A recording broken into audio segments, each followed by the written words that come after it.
I think the first item that we have before us is for Chief Pata to swear in our new police officer.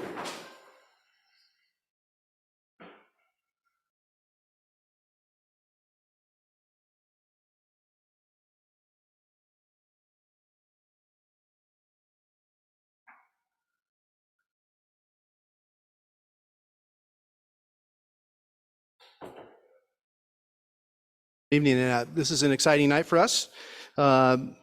Benjamin Rubio is the first officer to be hired here in the town of Ross in more than 3 years. He comes to us from a law enforcement family where his mother was a judge in Sacramento County. His aunt was a police sergeant for Vacaville Police Department, and his uncle was elected sheriff in Tehama County and now the mayor of Red Bluff. So he's got good pedigree. Officer Rubio is from a small Northern California town called Rough and Ready and came to the town of Ross after working at another local police department.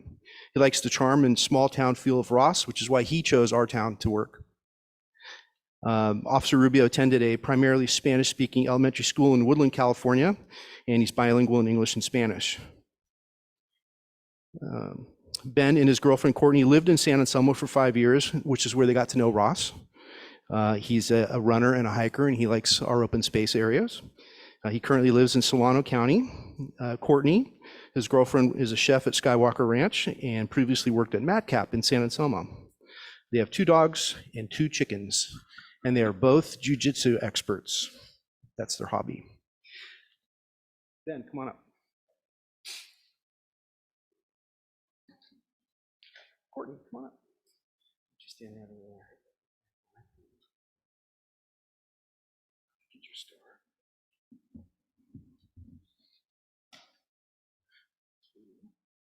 Ben, can you raise your right hand, please? I state your name. Do solemnly affirm that I will support and defend the Constitution of the United States. Do solemnly affirm that I will defend and support the Constitution of the United States. And the Constitution of the State of California against all enemies. And the Constitution of the State of California against all enemies. Foreign and domestic. Foreign and domestic. That I will bear true faith and allegiance to the Constitution. That I will bear true faith to the allegiance. And allegiance to the Constitution. Allegiance to the Constitution of the United States. of the United States. And the Constitution of the State of California. And the Constitution of the State of California. And that I take this obligation freely. And that I take this obligation freely. Without any mental reservation or purpose. Without any mental reservation or purpose. Of evasion. And that I will well and faithfully discharge the duties upon which I'm about to enter. And I will well and faithfully discharge the duties that I am about to enter. There you go. Congratulations.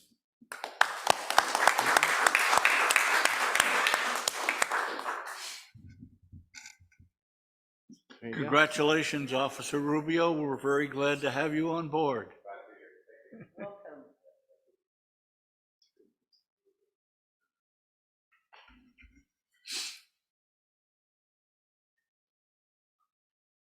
The next item on our agenda is open time for public expression. This is an opportunity for any member of the public who wishes to do so to speak to us on any item that is not on our agenda tonight, and he or she is permitted to speak for 3 minutes. Is there anyone in the audience who wishes to speak to us? Is there anyone who on Zoom who wishes to speak to us? At this point, we have no raised hands. Okay. Then we'll move on to the next item, which is the mayor's report. Among the many changes occasioned several years ago in our lives by the COVID pandemic was the discontinuance of public meetings because of the fear of spreading disease at public gatherings. The California legislature passed AB 361, which eased the existing Brown Act's requirements that governmental bodies conduct all their business in person. And for several years, many entities have conducted their meetings strictly by Zoom. The Rosstown Council resumed public meetings a year ago while retaining the capability for the public to participate remotely. The governors declared COVID emergency, which loosened many of the requirements to hold meetings publicly during the pandemic and permitted remote electronic meeting expires on February 28th. No longer will totally remote meetings such as some local governments have been holding be possible. Entities such as the Transportation Authority of Marin and the Ross Valley Fire Department, of which both Ross is a member, will be required to have a majority of the members of their governing body present in person to conduct meetings. If a majority of the members are present, individuals members who provide good reason for attending remotely will be allowed to do so. Not much will change for the Ross Town Council, which has been meeting in person and by Zoom since early last year. Ross residents will be able to register their views by Zoom by attending and speaking in person at a council meeting, or by sending an email to our town clerk, Cindy Martell, before 4 p.m. on the day before our meeting, so that it will be read aloud at the meeting. In my judgment, the most effective way to express an opinion continues to be to do it in person at a town council meeting, or by speaking by phone or in person to a council member. Now, on another subject, last week, as I made my daily visit to the post office, to my post office box, I glanced up and saw a surveillance camera mounted on a corner of the wall in the lobby. As a result of the installation of the cameras by the Ross Property Owners Association, the post office lobby is once again open and the post office boxes accessible 24 hours a day. The RPOA has also recently installed a table in the lobby and mounted beautiful photographs from around Ross that now adorn it. It is becoming apparent, if it wasn't before, that the RPOA has the flexibility to respond quickly to all sorts of needs around town, as well as continuing its ongoing role in putting on events on the Common, at holidays, and providing flower baskets in the downtown area. Perhaps it's time to think about doubling our contributions to this group to find out what more they can do for our community if we give them more to work with.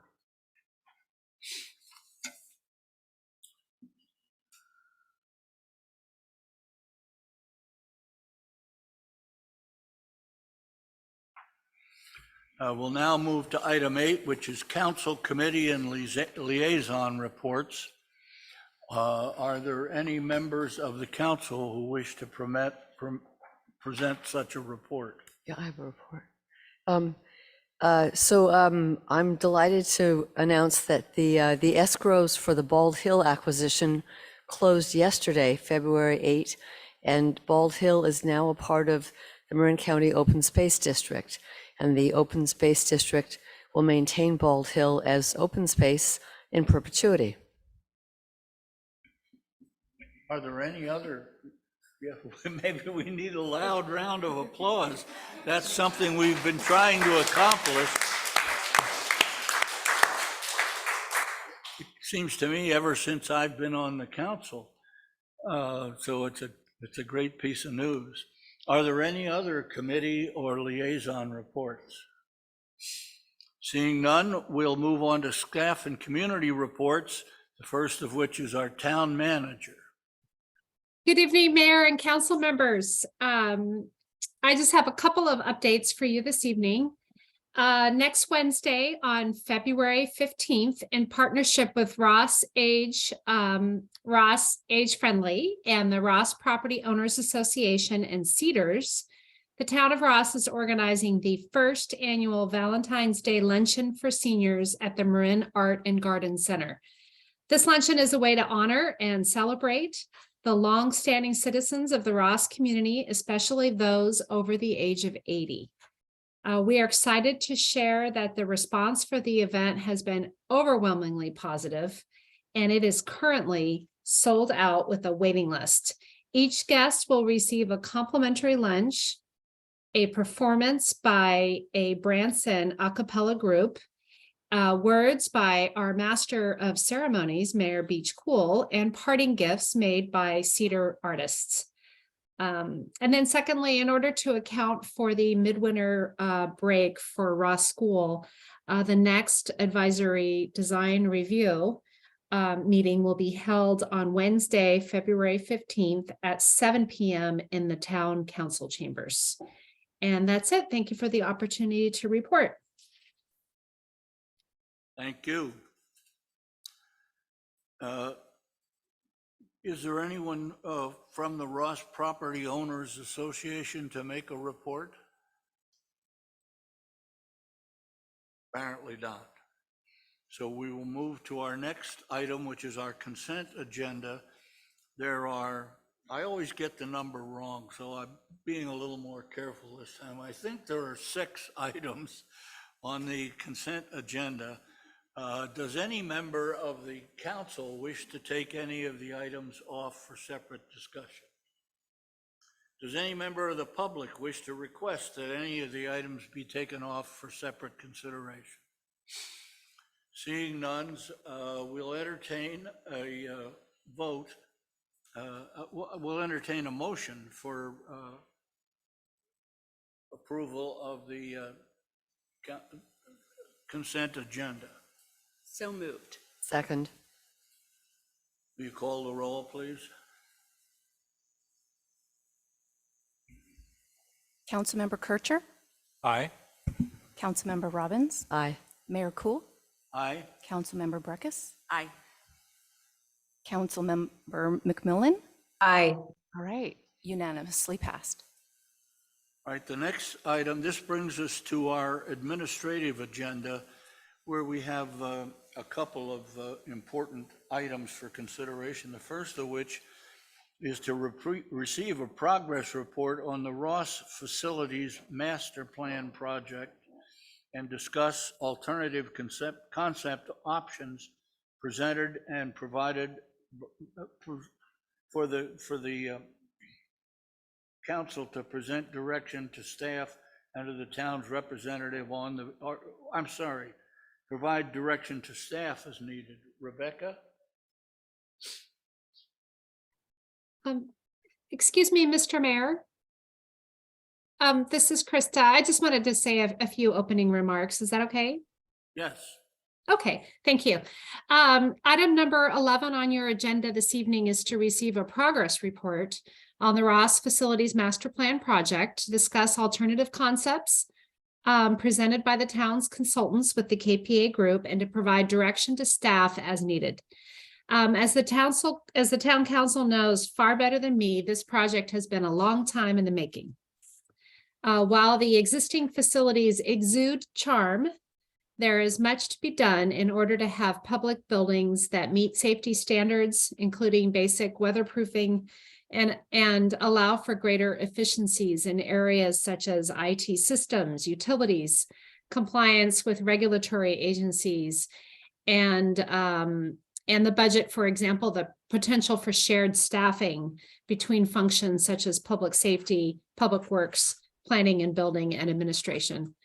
We are looking forward to hearing your initial comments about the concept options that are presented this evening. And I want to assure you that you will have additional opportunities to discuss these options as we initiate the public outreach effort and make steady progress towards the completion of this facilities master plan and ultimately implementation of the plan. We've had the pleasure of working with the experienced KPA group staff since November, and I'm going to turn it over to our planning and building director, Rebecca Markwick, now to introduce the consultant team and the presentation you will be receiving tonight. Thank you. Thank you, Krista, and good evening, Mayor Cool and council members. I'd first like to introduce you to our consultants. They are the KPA group, and I have here to my left, I have Matthew Evans. He will be presenting tonight, and behind me here is Paul Powers. And we also have Lisa Lim, who is on Zoom tonight because she has a cold. Otherwise, she would have come in person as well. This evening, as Krista mentioned, the KPA group will present to you the findings and concepts that they have discovered and created for our town master facilities plan. This is a time for the council to provide feedback to staff and the KPA group before we have our public outreach day, which will be at the end of February. And I will now turn it over to the KPA group. We are having maybe just a slight technical difficulty, but I think we might be there.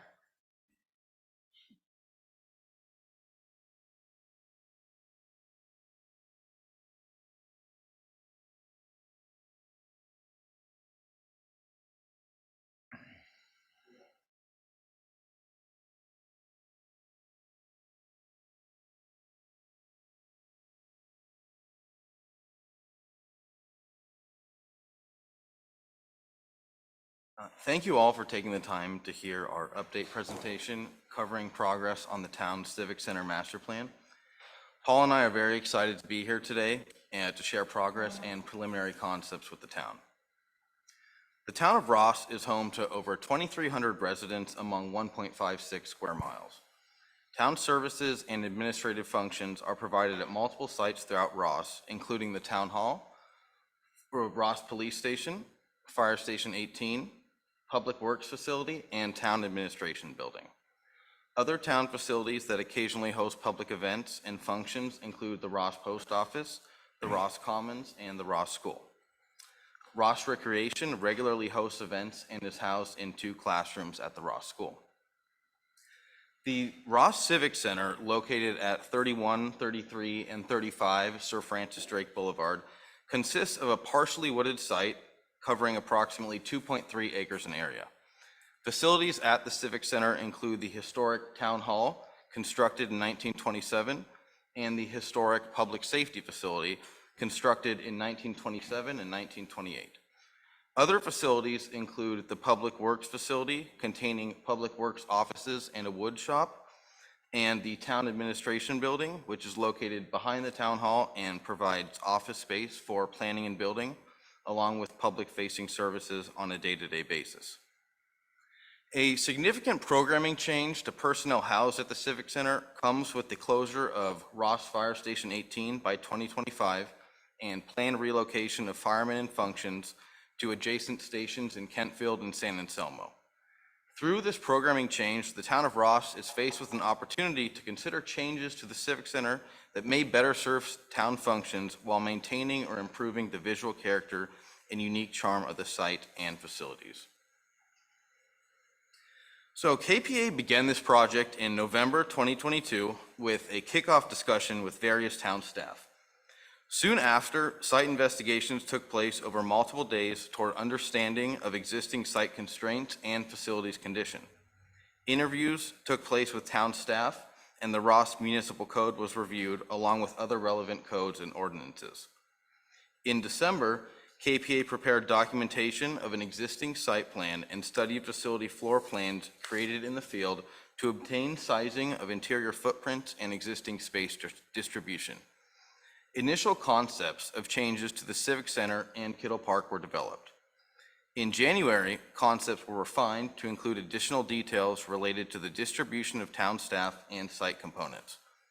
A space program was refined for necessary spaces, and the project team visited the Cotati Police Department for a better understanding of optimal needs for town police. As an overview of site orientation, we'd like to point out the relationship of the Civic Center to other Ross facilities. Shown here diagrammatically is the Ross Town Hall and Civic Center, along with Kittle Park, the Corte Madera Creek, the Ross Post Office, Marin Art and Garden Center, Pixie Park Co-op, Ross Preschool, Ross School, Ross Downtown Businesses, and the Kentfield Hospital. So at the Civic Center, site circulation begins with the road surrounding the site. Sir Francis Drake Boulevard bounds the site to the east, with Laurel Grove Avenue located across from and aligned with the center of the site. Lagunitas Road is located in front of Town Hall and bounds the site to the south, with Kittle Park directly across Lagunitas Road. Ross Commons sits south of the site, with the residential Sylvan Lane to the west of the site. Traffic circulation is shown with arrows. The drive containing public parking adjacent to the Ross Post Office contains one directional traffic flow, but other streets contain two-way traffic. It is important to note that the site is not accessible from Sylvan Lane due to the presence of the Corte Madera Creek. Traffic control measures include multiple stoplights along Sir Francis Drake Boulevard at both Lagunitas Road, Laurel Grove Avenue, and the private drive leaving the Marin Art and Garden Center. A bus stop is located at Sir Francis Drake, and a bike path is constructed across the creek and continues adjacent to Ross Common past downtown Ross.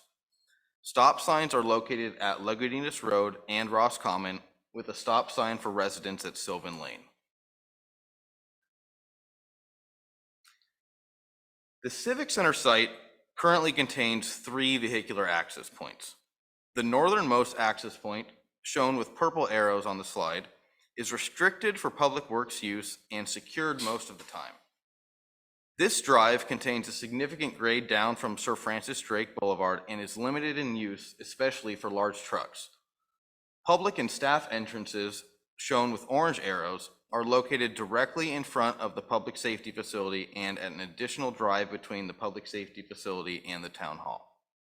This drive is most frequently utilized for site access and parking, but is constructed in a one-way exit-only configuration.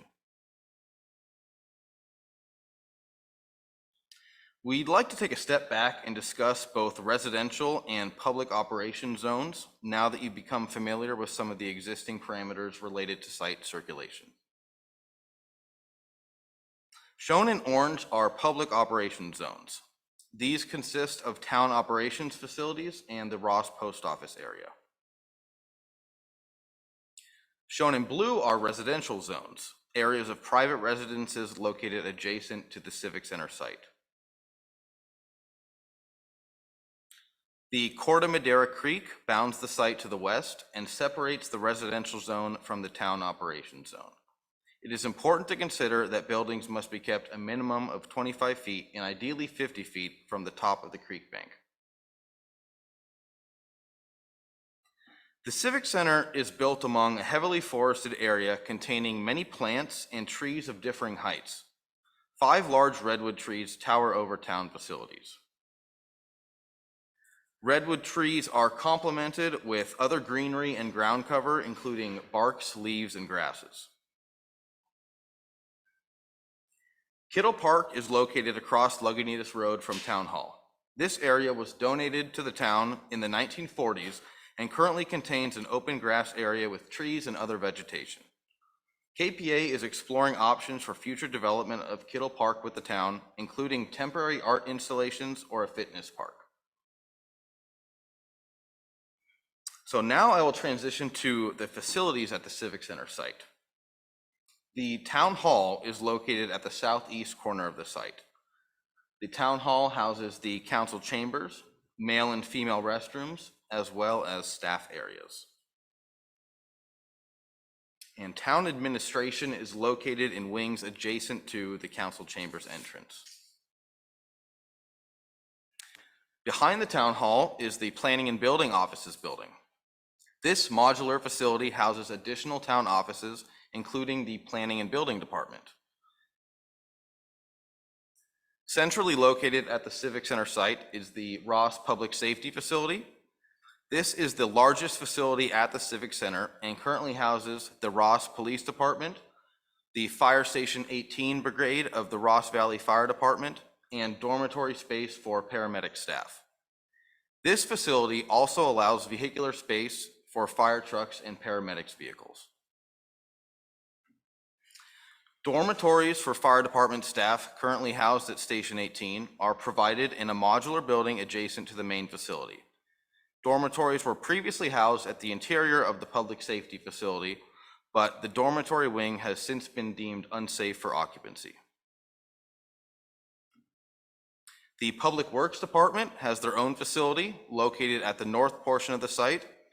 This facility contains a wood shop and office space for the Public Works Department. Also included at this facility is space for the town's siren alarm and cellular provider equipment, and communications infrastructure. The Public Works Yard is located adjacent to the Public Works facility at the northernmost portion of the site. The yard allows space for larger work trucks and maintenance equipment to be stored. Finally, we'll leave the Civic Center site to highlight the Ross Post Office. The Ross Post Office is located along Ross Common and is an integral part of the Ross community. So here, all buildings are currently shown.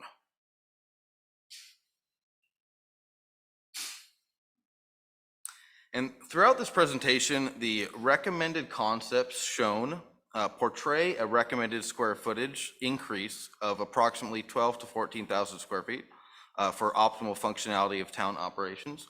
I want to clarify something, not a recommended square footage increase, a total recommended square footage of 12 to 14,000 square feet. Existing conditions at the Civic Center point to a number of operations inefficiencies. The site contains unsafe vehicular circulation, with the main point of access being designed as a one-way emergency exit. ADA compliance violations exist along the accessible path of travel to and throughout buildings, and the site contains non-compliant grades and slopes. Parking is inefficiently laid out on the site for both public and staff, and secured parking for police vehicles is not provided. Asphalt pavement contains ample surface deterioration, and site curbing is in critical condition in areas. The site has become flooded due to overflow of the Corte Madera Creek in past storm events. So building envelopes at the Civic Center exhibit similar deficiencies, including wood decay and deterioration, along with aging roof systems. Windows are decaying and do not provide energy savings of modern windows, and equipment is generally aged and outdated. Building technologies are not current, and other dated infrastructure is in use. Building interiors contain aged material finishes, flooring, walls, and ceiling systems. Interior areas contain multiple ADA violations related to various building systems and construction. Workflow and spatial arrangement of offices and conferencing space is not ideal. Staff collaboration and sharing of support staff is hindered by the current layout of site facilities and building floor plans. And here are some additional photos of building interior conditions. And now we would like to transition into preliminary concepts for the Civic Center site. So for concept one, we will begin with facilities that would be demolished as part of this concept. Shown in tan is the Public Works facility, which will be demolished as part of this concept. The fire department dormitory modular building will also be removed from the site. The majority of the public safety facility will be demolished as part of this concept. However, the historic facade facing Sir Francis Drake Boulevard would be maintained and incorporated with the new construction. The exterior of the building behind the facade will be demolished and reconstructed as part of this option. And the rear area currently housing fire trucks and paramedics vehicles will be renovated for optimal use. The planning and building modular will also be removed from the site as part of this concept. And the town hall will be fully renovated as part of this concept. So this concludes an overview of changes to existing facilities as part of concept one. The Civic Center site itself contains multiple proposed changes as part of all concept options, including this first concept. We've proposed a new vehicular entrance drive off Lagunitas Road and alignment of the main site entrance to Laurel Grove Avenue, which will be explained further on the following slides. An overview of changes outlined in concept one are currently shown on the screen. As a whole, this initial concept maintains the town hall while renovating it fully, provides new construction at the location of the existing fire department while maintaining the front-facing facade, and provides space for affordable housing units to be located at the Civic Center. Again, the town hall will be renovated and modernized at the interior with exterior repairs completed. Shown with blue arrows are new vehicular entrances proposed. A one-directional entrance point off Lagunitas Road allows for easier access to parking and improved site circulation. We've also changed the entry point in front of the public safety facility to align with Laurel Grove Avenue, which is an existing intersection protected with stoplights. 2 existing drive entry points will be maintained, including the entry between Town Hall and the public safety facility and the drive currently utilized for Public Works access only. This access point will be repurposed for use by residents of proposed housing only.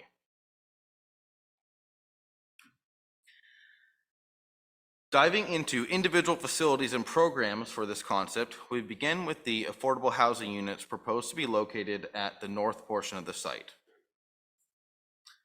Currently, the Public Works facility and the Public Works yard is located at this area. And this portion of the site would be separated from town operations with fencing and greenery.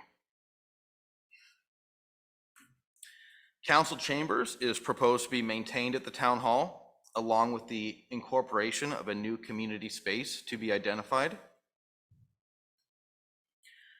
Public Works would be located on the first level of the newly constructed portion of the main central facility. The proposed Public Works yard would be visible from office and shop space and is located across the centralized vehicular access. A lobby is proposed at the portion of the building beyond the maintained facade, visible from Sir Francis Drake. An elevator and stairwell would be accessible from this lobby location. Police would be housed on the first level at the southern side of the new construction. And a space for paramedics' dormitories and office space would be located at the west side of the building facing the creek. Parking for police vehicles would be secured and adjacent to the police station, with police vehicles visible from the interior of the police station. And before moving on to the second story, we'd like to point out the front entry court that could be utilized by both public and town staff. And now we will move on to the second story configuration. It's important to note here that the housing units are located on the second level with individual garage spaces located on the ground level. Town administration is proposed to be located above Public Works at the second level. The second level lobby would provide separation between town administration and planning and building, and the stairwell and elevator from level 1 would lead to this location. Planning and building offices would be located across the second story lobby and above the police department. And additional space for paramedics' use would be provided at a second story portion of the west facing wing.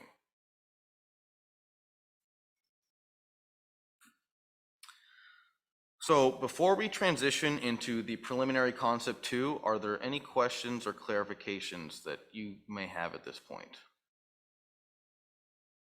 I have a question. How necessary is it to have that driveway on Lagunitas? It seems to me that that's going to have more, road. We'll lose parking in the Civic Center area and parking along Lagunitas. And it's also already a very congested area, that part of Lagunitas between the bridge and Sir Francis Drake. So it's not a very convenient way to get in and out of this area. So I'm wondering how important is that driveway? It's not, a be-all, end-all. It would improve the circulation, but there are other options to propose, for site access. So it's not something that needs to be there. Thank you. Yeah, I had a question. How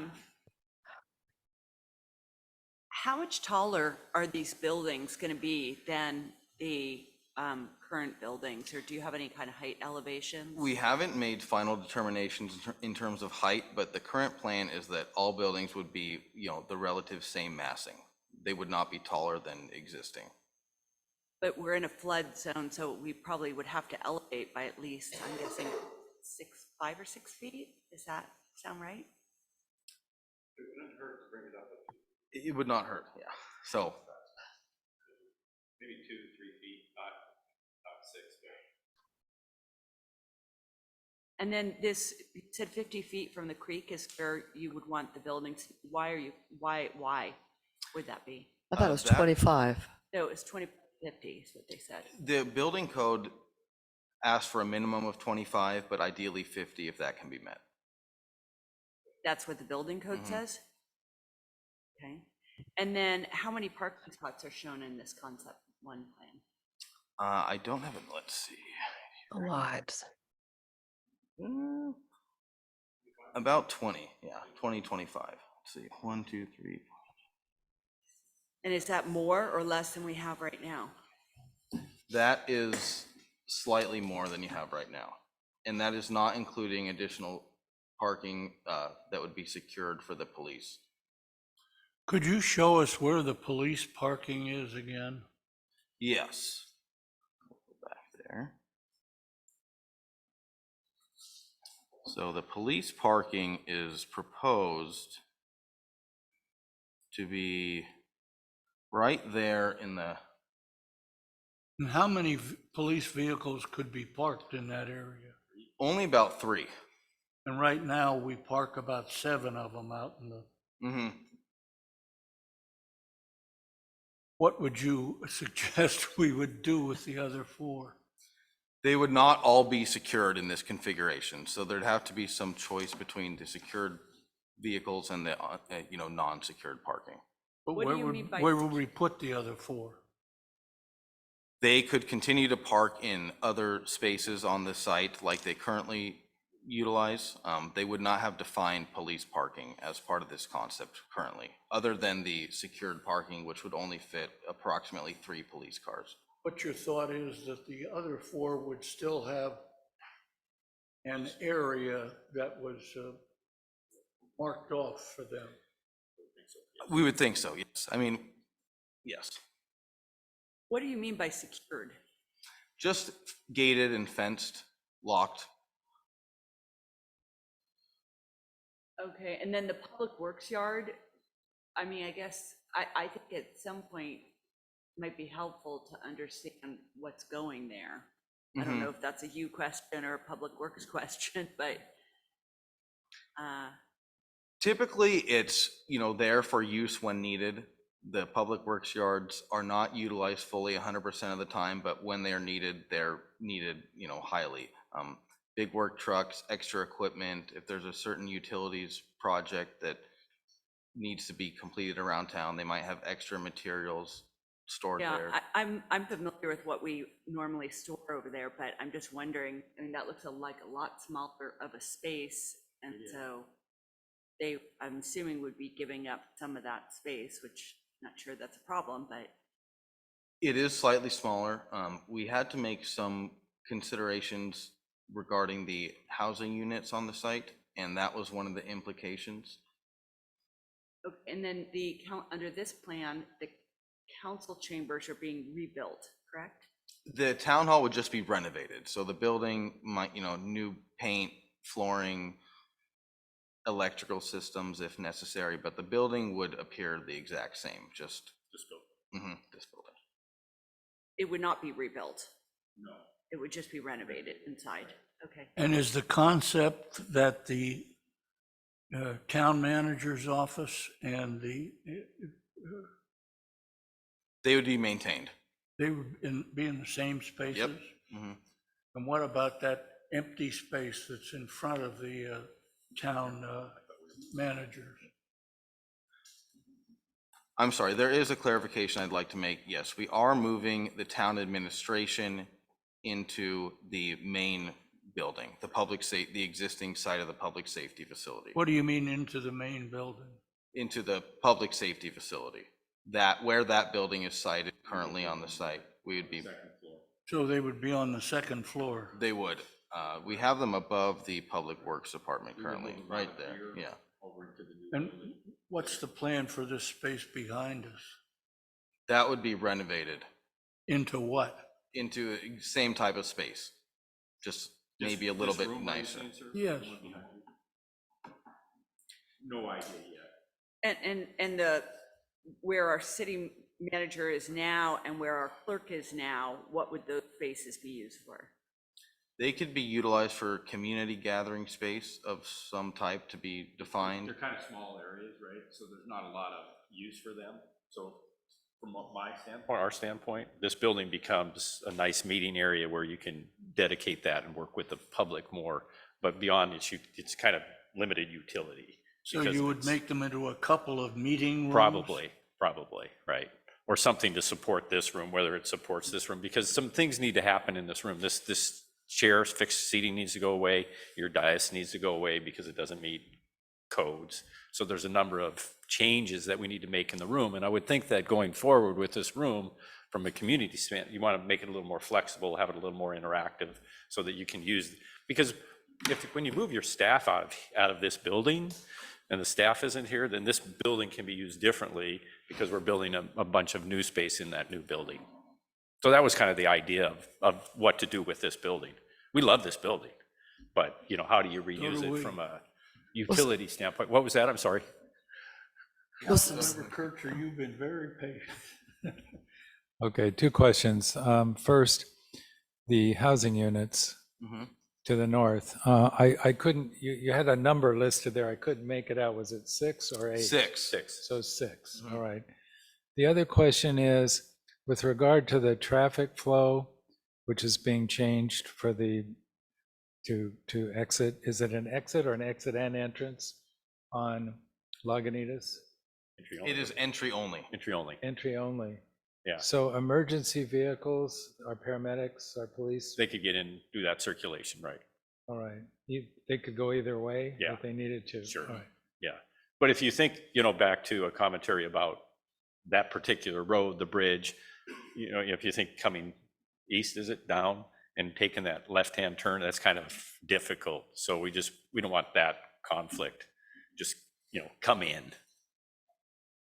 No, that's fine, as long as there's enough room for the Right. emergency vehicles. We wouldn't Yeah. have fire trucks. We Well, would and I just think have that's the other, from a safety standpoint, to have that circulation helps with that Mhm. versus a dead end at the end where you've got to turn around and how do you get the truck moved? Right. Right. And where would the paramedics' vehicles be parked? We have room for 3 public safety, I assume police cars that need They to would be be. parked in the similar garage space as where they currently park. They might be able to utilize some of that outdoor Right. police parking as well. They're pretty much right in that space right They- there. The idea is they'd have access into the secured yard so they could park in the garage as they do currently in this concept. Were you asked to create a secured car yard? I'm just kind of curious. For the police, Yeah.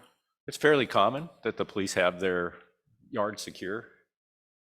Yeah, I wondered about that also. And if we're only securing 3 cars, I mean, what's the point of that? I mean, if if we're not securing them all, why secure 3? Because that's 3 that won't get their tires Yeah. slashed. Yeah, that'll still. Well, I mean, we could have cameras. I mean, we should have surveillance for that. If you would like. Chief Potter, you want to comment on that? Could I make a comment or a question? Yes. Sure. I actually like the new traffic flow. I think it's only eliminating 2 parking spots on Lagunitas. And it is really difficult to get in and out of that existing area. I think the design looks really good.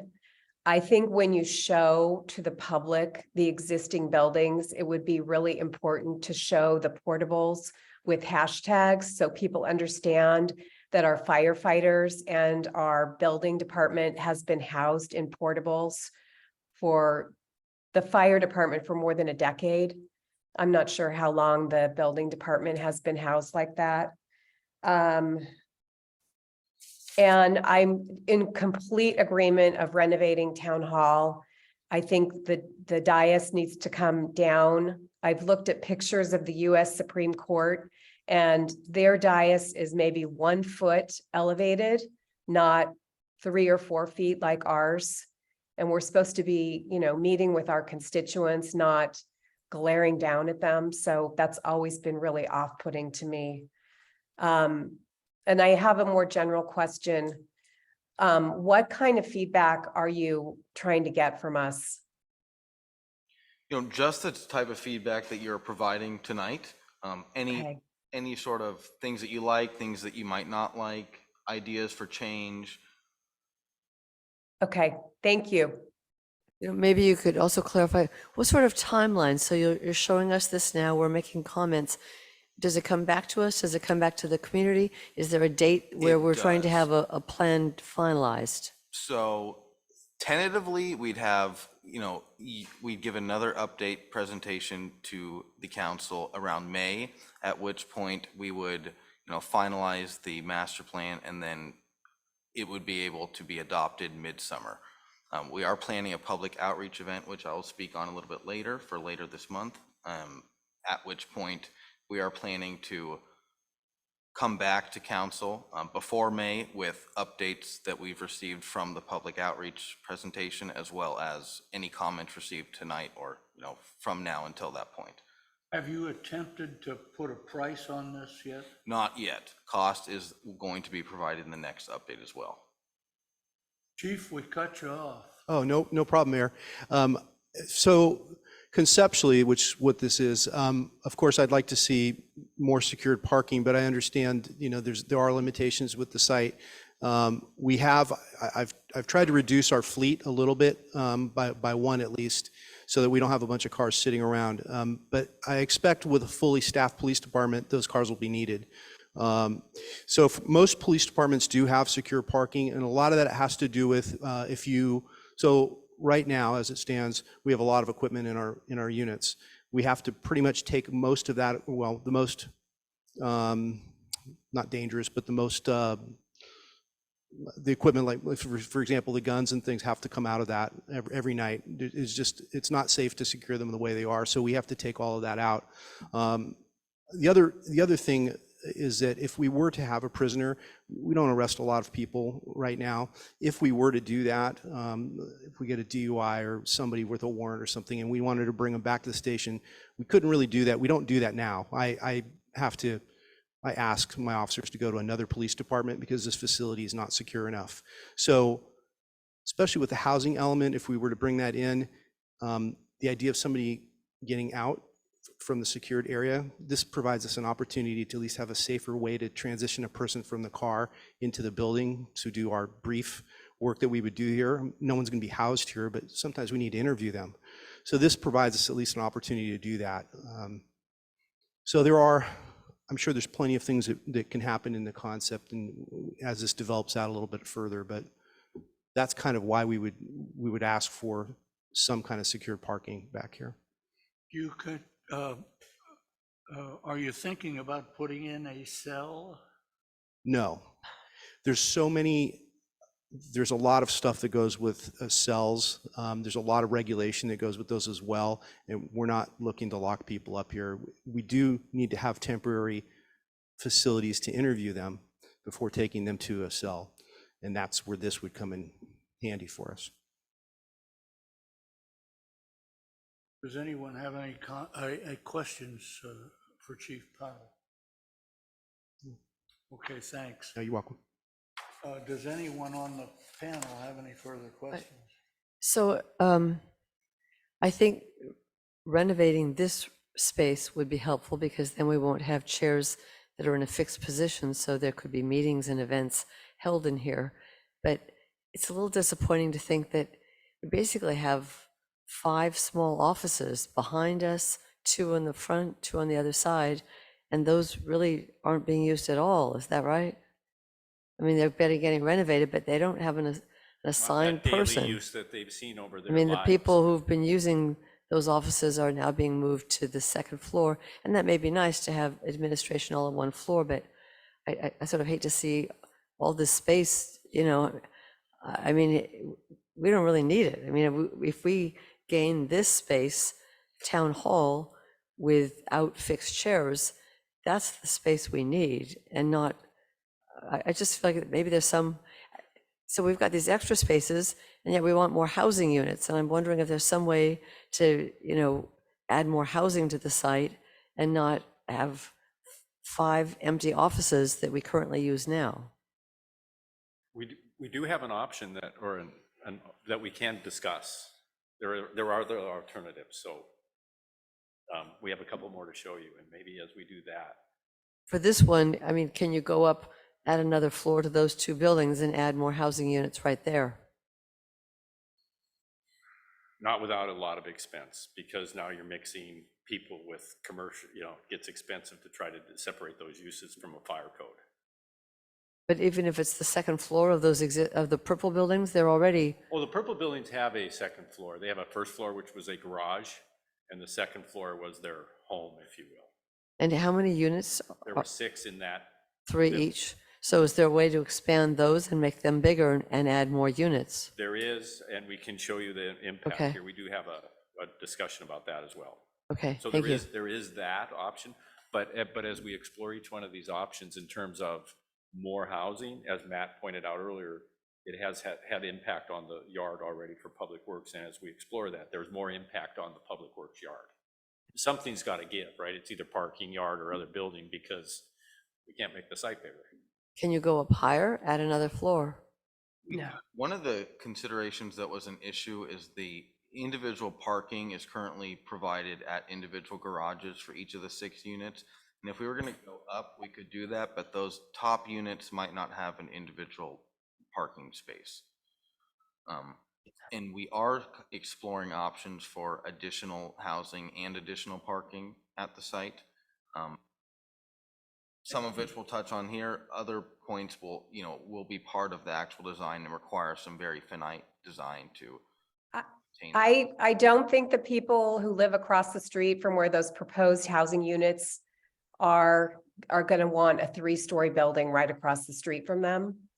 And I'm confused, Elizabeth, I don't understand what 5 offices you're referring to in the renovated town hall. I know there's Krista's office and there's Cindy's office and the office in the back. I don't know how you get 5. Krista's and Cindy's is 2, because those are basically 2 spaces, but. so that's Well, how we the got to conference 5. room. Yeah. By way of offering a comment, Mhm. I wonder whether we really would use these 5 offices. Currently, we're kind of getting by, but we use this space for a lot of meetings, including meetings of small numbers of people. We really, I think we have 2 offices in the front that are not used now. And I'm not sure what the status is of the ones in the back, but I think this plan may be overdoing it on the number of offices we need to conduct the town's business. Not a bad observation, right? Okay. A thought occurred to me, we're talking about offices that might be available. Don't we currently rent an office from Ross School for our recreation department? Is there a reason that needs to be there at the school?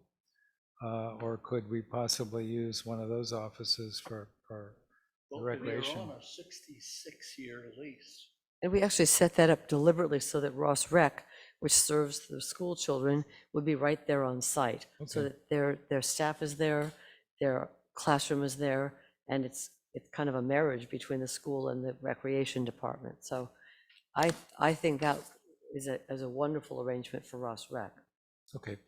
One other thing, I know that costing is going to be something that'll be dealt with later, But to the extent that you can generalize a bit of these three options that you're presenting tonight, if there are any overall comments you could make about, well, this option is going to cost less because we don't need to preserve this Wonderful. facade or whatever, that might influence our thinking as well. Any other questions? Okay, you want to go on to option 2? A moment, please. Sure. Krista has a comment. Oh, thank you very much. I just wanted to comment a little bit about the needs at the town hall. First of all, I've noticed, having worked in different configurations, there definitely is a inefficiencies with my office and the town clerk's office. And then we have to answer Mayor Cool's question, the office space that's behind you right now, we have a part of it is for the audiovisual group that does our meetings. And then we have a part-time employee that works in there. And then it's the copy room and the kind of the supply room for your council meetings and the other meetings that take place in there. And so there definitely, I have a desire to, and I would be my strong recommendation to try to get our administrative team and to be in one place where we could, for example, being up with planning and building is very exciting to me because we can have the same customer service function and the support kind of functions and all be together with records. Like right now, a lot of our records are over in the Public Works building. So it's somebody comes in and they come into planning and building, or they come into the town clerk's office, and we have to try to send somebody all the way over to the Public Works to try to scrounge up some records. So it's a inefficiency. And I also, as it's becoming more and more important that we pay attention to the safety of our employees. And so right now, Cindy's office, and it's one of the main reception areas here at Town Hall, people just, can walk right in. She doesn't have a waiting room area, and also frankly, my office. So we don't have there's not any modern day security features for our employees, which I think is important to have for all of our city employees. But I think I'm hearing Councilmember Robbins' comment about, that it's kind of the council would be looking at the council chamber space, and you might find during your public outreach that maybe there is a desire amongst the community to have a community meeting room. We have a couple of groups that use the council chambers. If we had other ways, I know that I think that the Historic Society has wanted to have a little display area. And I think like where my office is now could be a very nice little display area if that's something the community and the council want. So I think you might hear from groups that they're interested in that, and maybe they aren't, and maybe our consultants can, that's the purpose, to take the feedback that you're providing now, but now's not your only time to provide feedback. So those are just a couple of comments I have, and I think it is going to be interesting to hear about the other concepts this evening. So thank you. Well, you remind me of something else. I have heard from the Ross Historical Society already that they are being moved out of the place that they have in the Marine Art and Garden Center. And they have suggested that we consider creating some kind of storage space for the books and things that they have. And also maybe a small display area where they can put up some kind of a historical display. Might want to keep that in mind. We will, thank you. That sounds nice. Okay, anyone have anything more on concept 1? All right, why don't you move on? Okay.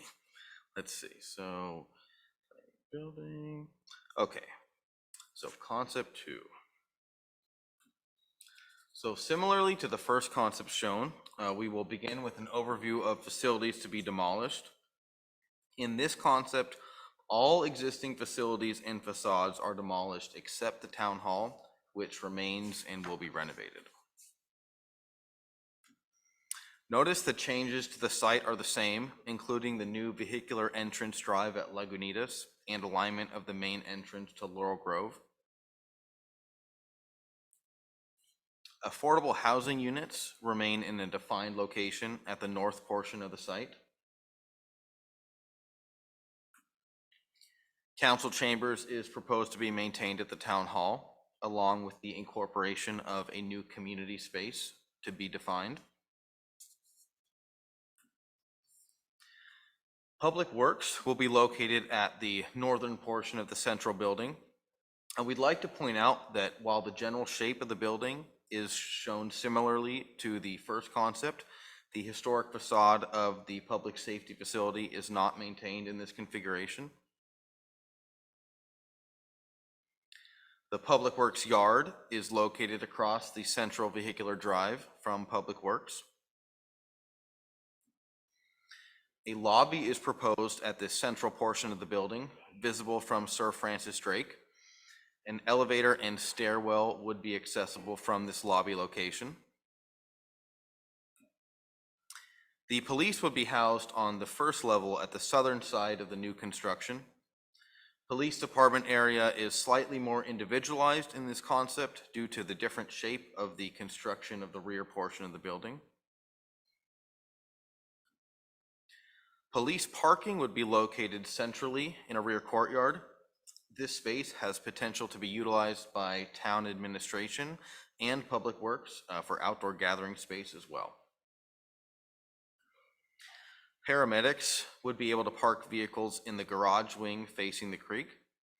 Office space may also be able to be provided at this level. And now we will move on to the second story configuration. Again, the housing units have garages on the ground level with the residences on the second level.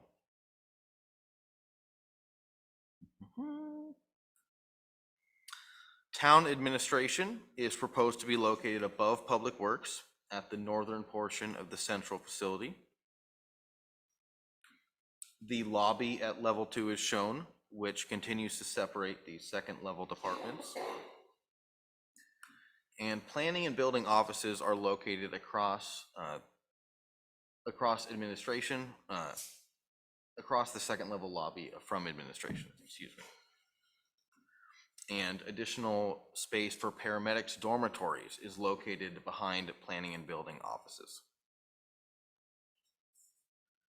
So shown here is concept 2 in its entirety. And before we transition into concept 3, are there any new questions or clarifications? If we wanted, the new facade could be a similar style to the existing one, is that correct? Of course, yes. Is that less expensive to demolish and Yes. rebuild in a similar style? Okay, Yes. Maintaining that existing facade will be expensive because we've got to keep it up and deal with it. If we just drop it, we can do that in a day, per se, and we're on. That's kind of where we're showing this is. And then you could rebuild it new, and then you're not constrained with what you have there. thank you. Oh, and one other, I don't dare ask this, but if we took down one of those redwood trees, would we have more options? We may. Especially parking? Yes and no. The redwood trees are kind of actually fairly well situated where they're not causing a lot of problems. So, and we're trying to retain them as much as we can, but don't give up on that thought yet, because as things progress forward, it may be necessary because of something, so. Okay, thank you. What's the difference between 1 and 2? Is it just retaining the facade and then the paramedic wing is a little longer and the Yeah, parking is moved? it's mostly Yeah, what you said, that's it. right? That's it. It's mostly whether you retain that facade or not. Right. And brings up the idea that that central building really doesn't have a defined shape at this point. It could go a number of ways. But are the dimensions from the street view, are the dimensions roughly the same? Yes. Same width, Yes. same height, Right. more or less? Right, right.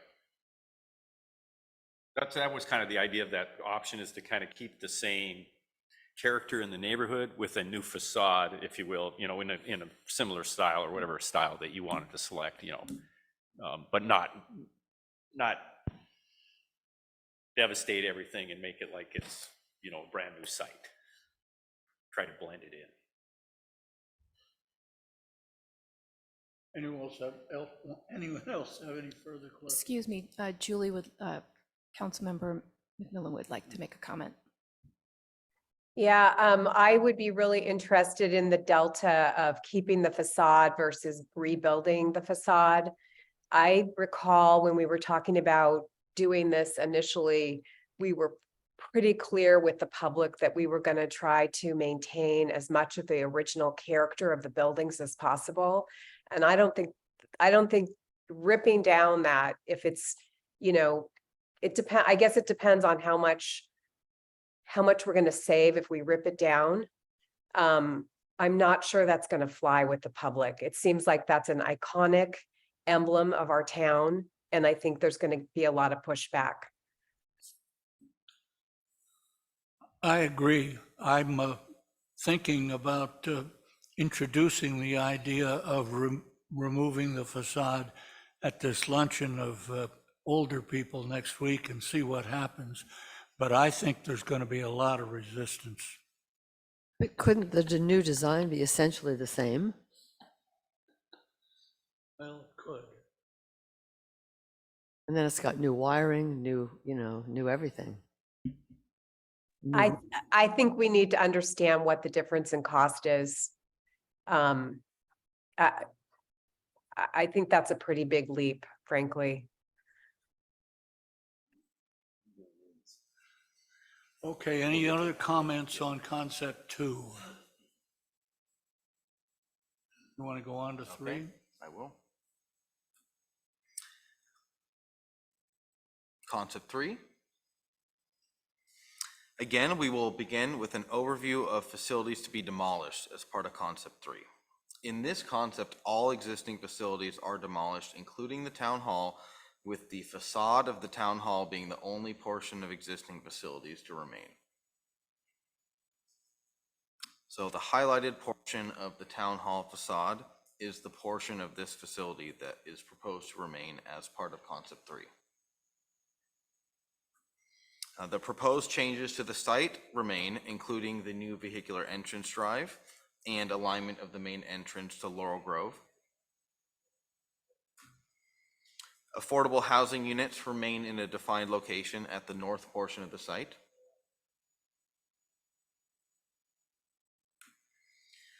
And concept 3 is largely single story in its configuration. Public Works is proposed to be located in a wing across from the main vehicular entrance. The Public Works yard remains across the way for easy access by Public Works staff. Town administration is located centrally between Public Works and the police department. The police are located behind Public Works, closer to the creek with less presence from Sir Francis Drake. The secured police yard is now adjacent to the Public Works yard, which creates a large secured yard area separated for use by police and Public Works. A small courtyard is provided between the Public Works and police wings of the new building, which is largely continuous in nature also. So the paramedics would be located at the rear of the building with covered parking adjacent to vehicular circulation and facing the creek. And we'd like to note that the main entrance of the building is now at the rear, with the lobby area shown behind the large redwood trees that currently exist on site. Council chambers and the future community area will be maintained in a similar location as the town hall, but in a new facility The facade portion of the town hall will be maintained and incorporated into the new construction, and the Spanish colonial revival architectural style is also able to be maintained with this concept. Now we are going to move on to the second story configuration. Again, residences are located above garages for the housing units. The stairs will lead to this portion of the facility, which is adjacent to the planning and building offices. And an elevator will be located closer to the council chambers portion of the building.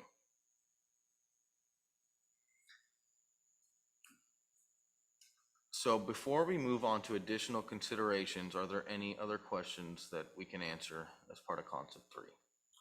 Well, can you tell us what was your thinking in developing this concept 3? The thinking was that all town services and functions would be co-located and might improve on some workspace efficiencies.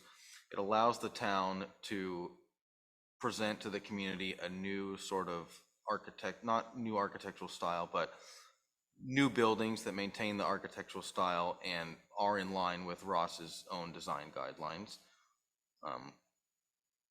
Got everything on more one floor rather than 2 levels. So, but it did come at a cost. There's probably an incremental cost here, delta, right, of maybe 15-20% to do this versus the prior one, because we're spread out a little bit more. We've got a little more roof, a little more wall area, just like if you had a 2-story house versus a 1-story. So this just gets you more on the grade a little bit and takes a little more advantage of the site, wipes out this room and gets, keeps that piece so that you can keep basically the front door, if you will, over history, and keep that small part of history on the corner. And then you could rework this whole site here, which we didn't before, which allows us to kind of, when we're reworking that, it allows us to kind of compress things a little bit and gives us a little more room for cars, parking, other things. Because we're a little constrained by keeping that facade because it's situated in a way on the street, and now we can push the building towards Sir Francis Drake a little bit more. That facade has it back. But it's, I'm going to say, the previous one, no change in character. This one changes site character as well as architectural character overall. But as you all have discussed, there's architectural style that you could retain in that. But that's a bigger, broader brush stroke, more expensive. Everything's new, if you will. So that was a lot of words for your question. Did you say this is mostly one story? Mostly, yes. The only 2-story portions would be the housing units and as well as the planning and building offices. Does that mean we have less parking because, we're not stacking things? Parking stays about the same. You pick up a little more public works and police. Remember we talked earlier about the police were limited with how many cars they had. This picks up a little more room for the yards because we're eating some of the site that's currently bound up front. Can I ask a question? Yeah. What's the setback of the I guess it's a Public Works building in the front? What's that setback in the front? That one right there? Yep. What do you think that is, Matt? 30? About 30, yeah. 30 feet. And what's existing right now? 65 maybe. I would say, you see that line right there? Sorry about my jiggliness. It's probably right about there now. So that's what's happening, is we're using that part of the site for the siding of that building, and that's why we're picking up space in the back, is because we're pushing everything. We're using more of the site in that courtyard piece. A little more efficient use of the land, but it's destructive at the same point of the character in terms of what you currently have. Again, you have to rebrand and kind of redo your character a little bit. So this does have some impact on character. But there are a lot of advantages there. Long-term advantages versus, maybe go out 40 years, because that's kind of maybe, you want to kind of think that way a little bit, because if you make this investment and it's fairly large, think about how long has this lasted? What was the year? 1927. Right, it's pretty good on this investment, right? So you kind of think about that, and that's kind of how we're kind of thinking, not so much today, 15 years from now, 20 years from now, 35 years from now? Where are you at with the community as an investment in a longer sense? And this kind of sets you up for the next 50, 80 years, where the other ones, you know, maybe you're in a 35, 40-year time where you've got to do more, you know, at that point, because everything wasn't brand new. We got away without doing very much. In 26? Right, yeah. And again, you know, maybe to that point, and we'll talk about money as a group, right? But you're gonna have a budget of whatever, and with that, we're gonna have to figure out what to do. We're providing you options without money, right? You could do these things, but each one of them has millions of dollar price tags here, right? So from that standpoint, as we move forward, lot of flexibility. You kind of see the flexibility. Basically, if we set that circulation and get the circulation up right, in terms of the building itself, there's a lot of ways we can mass it, move it around, and work through it. And really, you know, we're just trying to do concepts here, not really finite design. And in that finite design, it'll just get better. It's just a matter of which way do you want to go? How do you want to do that? How much do you want to spend? And incrementally, and then, you know, do you want to do it as a phase thing? Do you want to take it all as once? You want to do it over 4 years, 8 years, 12 years, because there's a way to do it from a renovation standpoint where you could just take down part of this building, build a building, think about 3 years, we're going to do this and do that part. So there's a way you could phase this project as well over time. We're not closing the firehouse until 2025, I think. So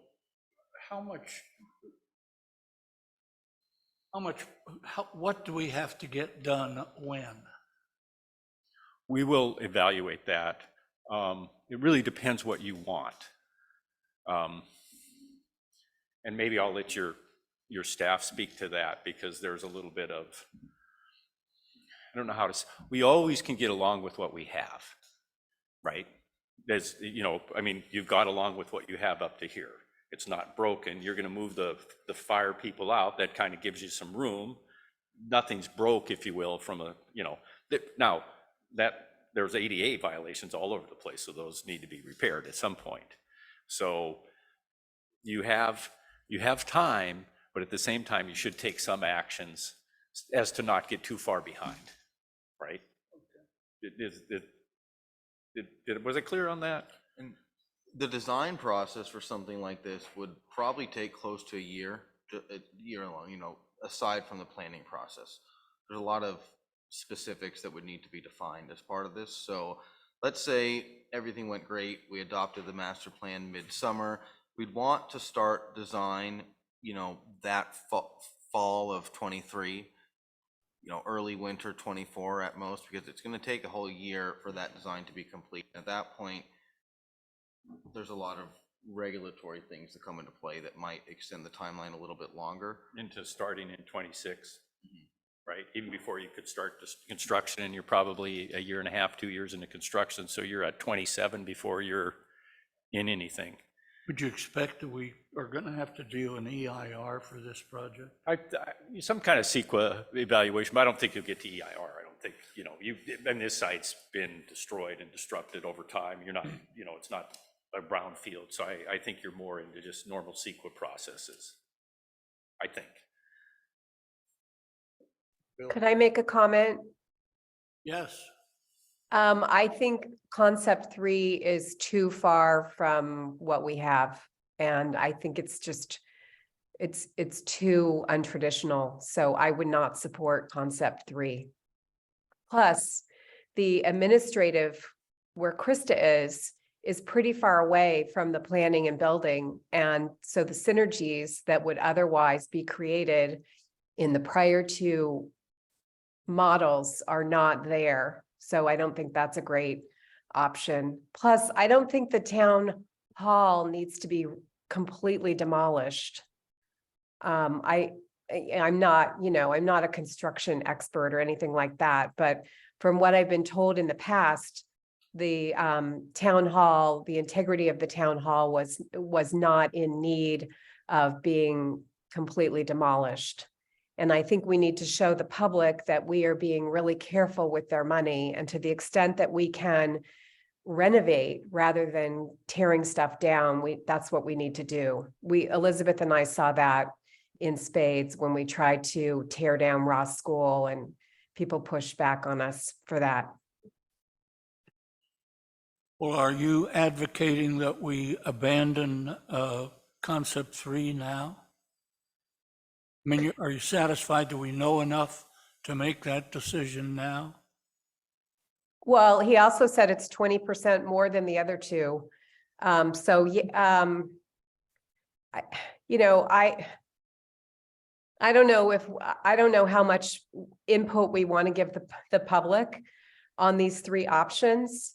It's probably better to have 2 options rather than 3. So yeah, I would be fine eliminating concept 3 at this point. Anyone else have any, Bill? I just had a question about replacing the town hall, or most of it. And I know there's supposed to be an elevator at the rear of it, but are there other reasons to demolish the town hall as opposed to retaining it? It was all program site related, really that was our emphasis, right? But there's no reason to demolish it. It's a fine building.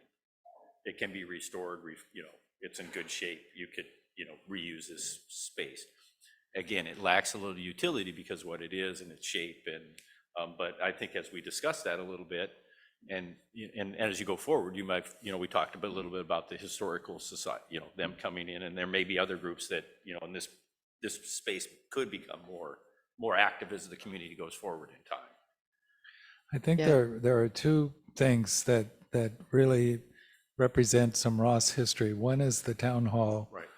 That most people have been in one way or another over time, if they've been here a long time. Yes. The other is the fire station. Yes. So we're getting rid of the fire station. I think we ought to keep something more than a facade. We were hesitant to even do Right. this ourselves, but we have an obligation to show you options of what could be.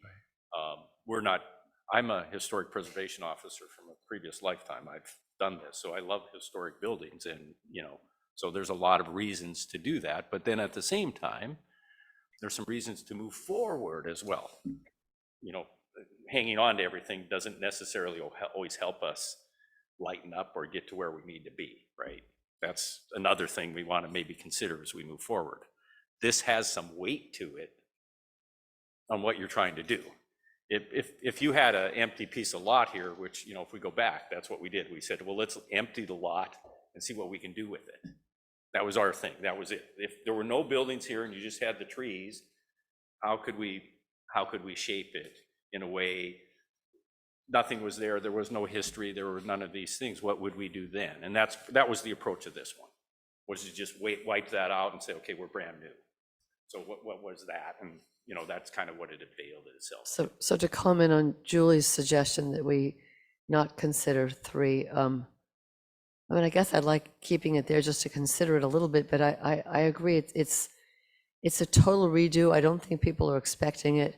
I prefer 2 stories because I think that it's a more efficient use of space. And I think that tearing down Town Hall, which, to most people looks to be in pretty good shape and is a very pretty building, I think that would be a real mistake. So I guess I'm okay with 3 to sort of for interest, but I doubt that it would be something I'd want to move forward on. Is the council okay with opening this up to opening a public hearing at this time on this subject? Is this it? Are these the options, 3? Yeah. We have a little more information. Oh, okay. Not really Sorry. options, but more of, you have some other things that you can consider. Sorry, go ahead. Yes, sir. Okay, so we will move on now into additional considerations.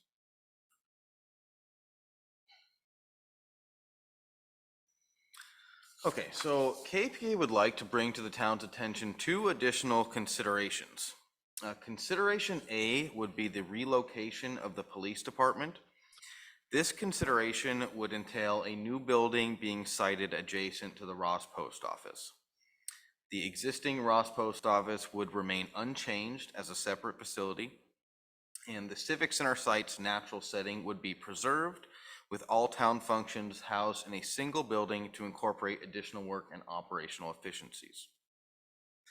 The Civic Center site has potential for an increased number of housing units with this consideration in mind, and we would love to be able to fit 12 units with this consideration in mind. The second consideration shown here is consideration B, the new building concept. This concept would preserve the site's natural setting, but would incorporate a completely new building.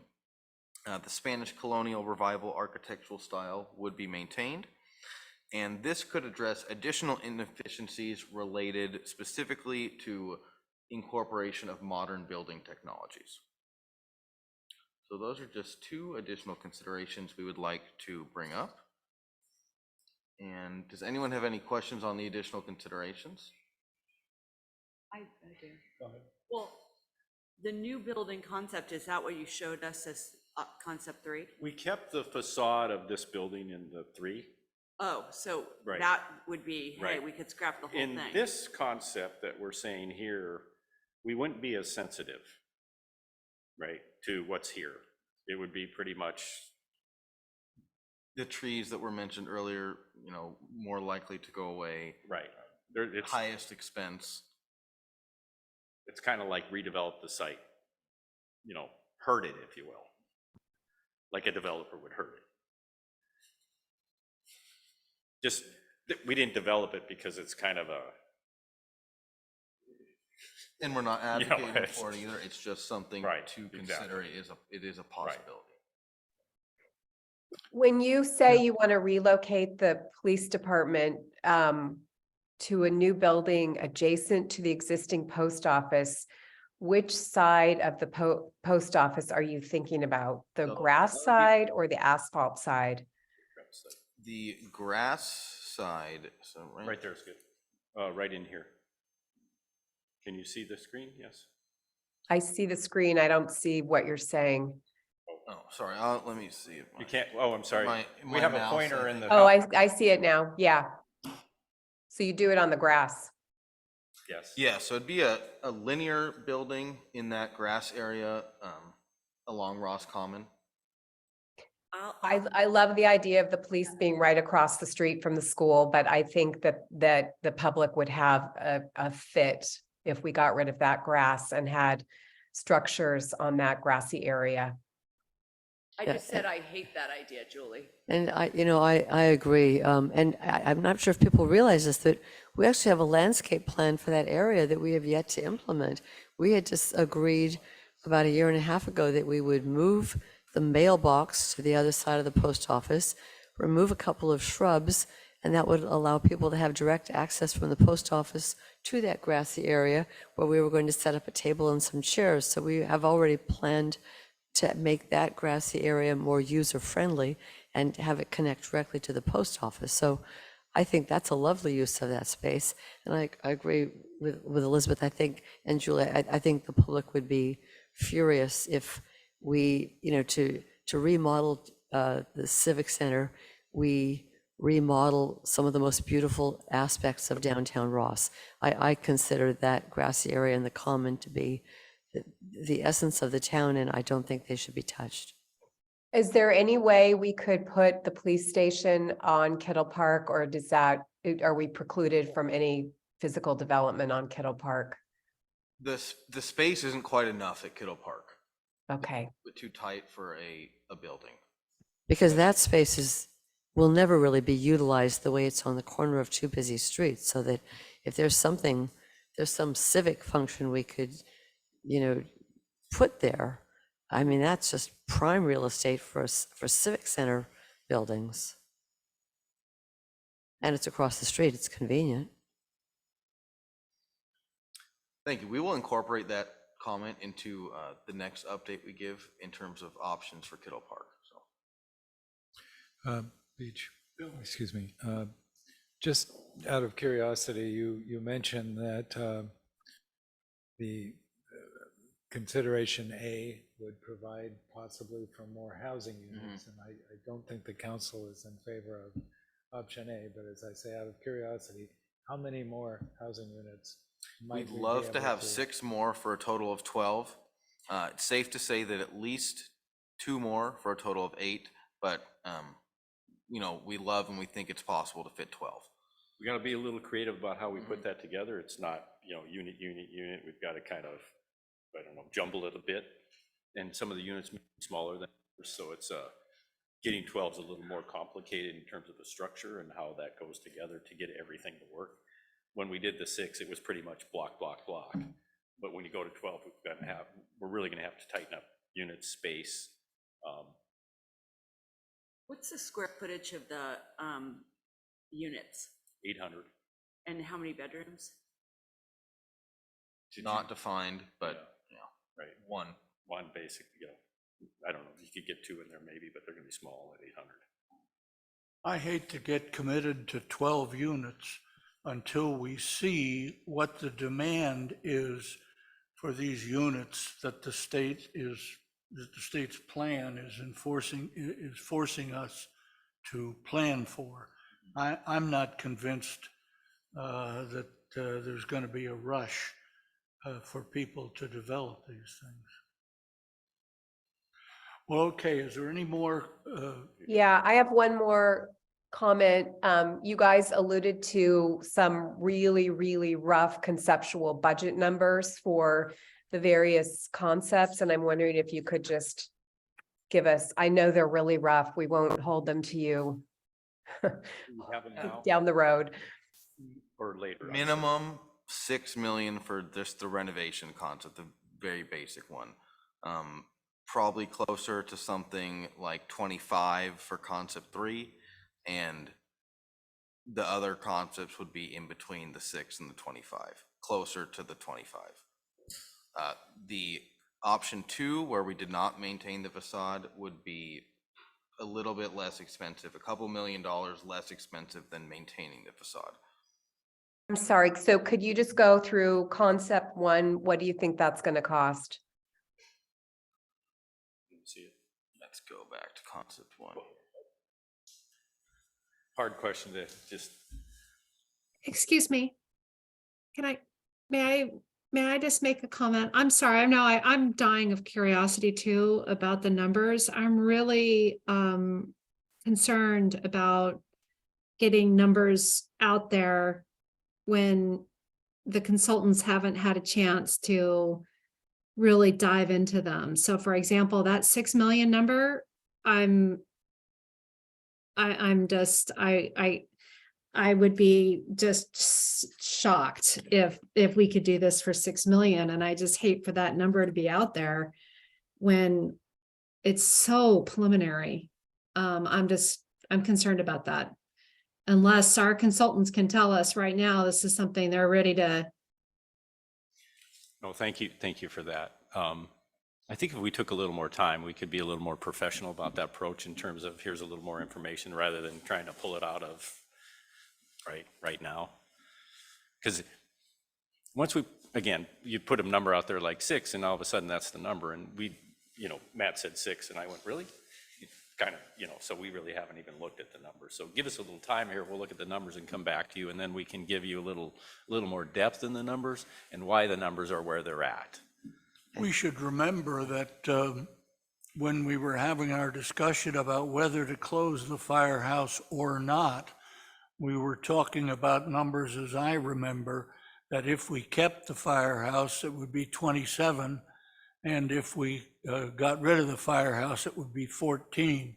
So I don't think we ought to throw those numbers aside until our consultants have had an opportunity to do their magic. And those numbers were created in October of 2020 at the depths of the COVID pandemic, when things looked really bleak, pre-inflation. Okay, anything further on these 3 concepts right now by the members of the council? If not, I think we need to open it up to a public hearing. So we will do that at this time. Is there anyone in the audience here who wishes to speak to us on this subject? Okay, is there anybody on our remote system who wishes to speak to us on this, on the subject of this agenda item? There are no raised hands. Okay, and would you tell me again what the plan is for the next public? Yes, so I'll move to the next step slide real quick and then Good we'll question. end the presentation here.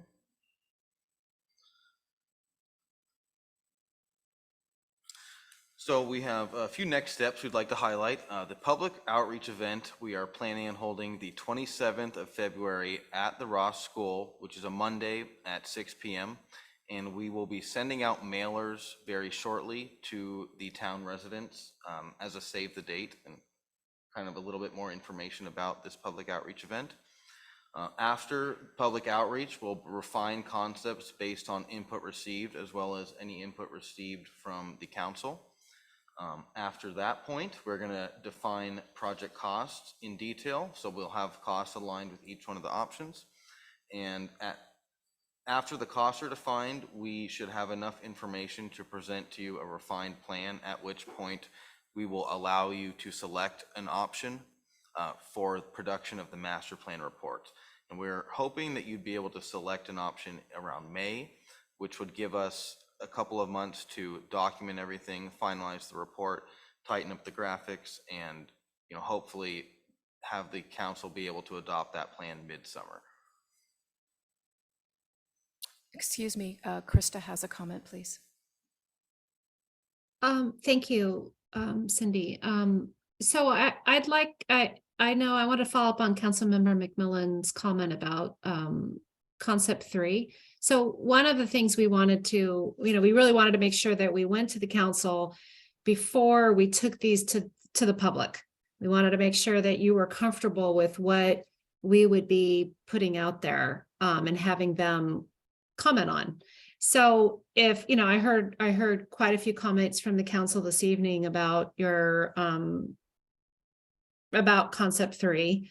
And so would you like us to remove that item? And I certainly heard loud and clear about the police station consideration. So do you want us to, kind of 86 that from this? So if you could, as you're making if you guys are discussing this right now, if you could please, that's the kind of direction we're looking for tonight. Okay. Elizabeth? Well, I just was thinking, concept 3, I didn't totally dislike it. I mean, I was kind of worried it might look like a real boxy, modern, approach that seems inconsistent with, but I was wondering, I guess, isn't it possible that we could look at some kind of option 3, but then not destroy the council chambers? Yes. Because, moving this building a little closer to the street maybe isn't the worst idea, and lowering the height of it, that could be kind of nice. But I guess I just didn't really understand why there wasn't an option that allowed us, and then the other thing I kind of wondered about is why couldn't we add on to this building so that it looked like this building was just bigger? And I mean, was that considered, This building kind of has a shape that's kind of hard to do that to it, right? But I think your first few comments, the ones that you have, were pretty much on the mark, right, of how we were thinking about it, is it gave you those opportunities. It did allow that site to do a little bit better, and it did free up those things, and it did bring that scale down. And I think your boxy thought is, yeah, on site it looks boxy, but if you kind of think it three-dimensionally, it could kind of have a nice campus feel to it.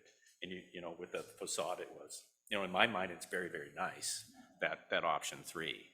So there's a way to do it, where it's, if you want to think about brand a little bit, you're a city, you have a brand, right? And, and you have an image, and that option 3 kind of realigns it in a lot of different ways. You can, you're still looking, you're reflecting back at this building and keeping that past, But at the same time, you're looking forward with some of the modern things that you can do, and you're not trying to capture a building. It's very, very difficult to retain that building next to us. This building, you can do it on the site. That one has a lot of, it traps you into a lot of things that you're gonna have to do. Not saying that we can't do it, it just, it takes away some of the options that you're gonna have going forward, flexibility-wise, from a design and usability. By the way, we have closed the public hearing and we've brought it back to the council for comments and for some form of action. Like, So can I make a comment? Concept 3 doesn't have any retained facade or replicated facade where the fire station currently is, correct? Correct. Okay, so I'm not in favor of concept 3. And I'm also not in favor of moving the police department to the grassy area adjacent to the post office. So I agree about the not moving the police station.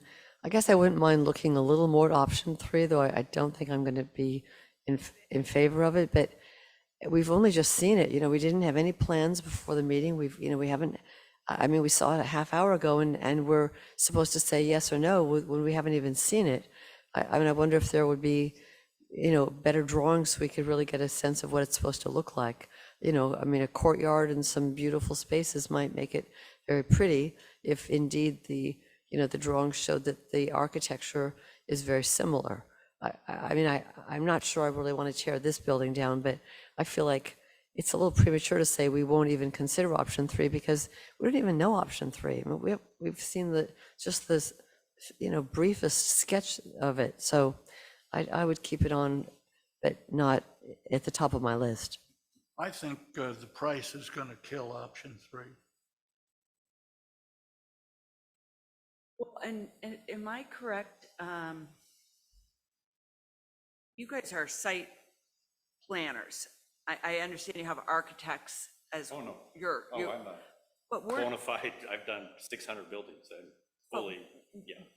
we haven't chosen an architect. You have not. So we've hired you to do this part. That's correct. And let's assume that we wanted to hire somebody, with Spanish Revival expertise, which, I mean, I don't even really like that style. I just happen to like these buildings here. I don't really want to see a modern Spanish Revival.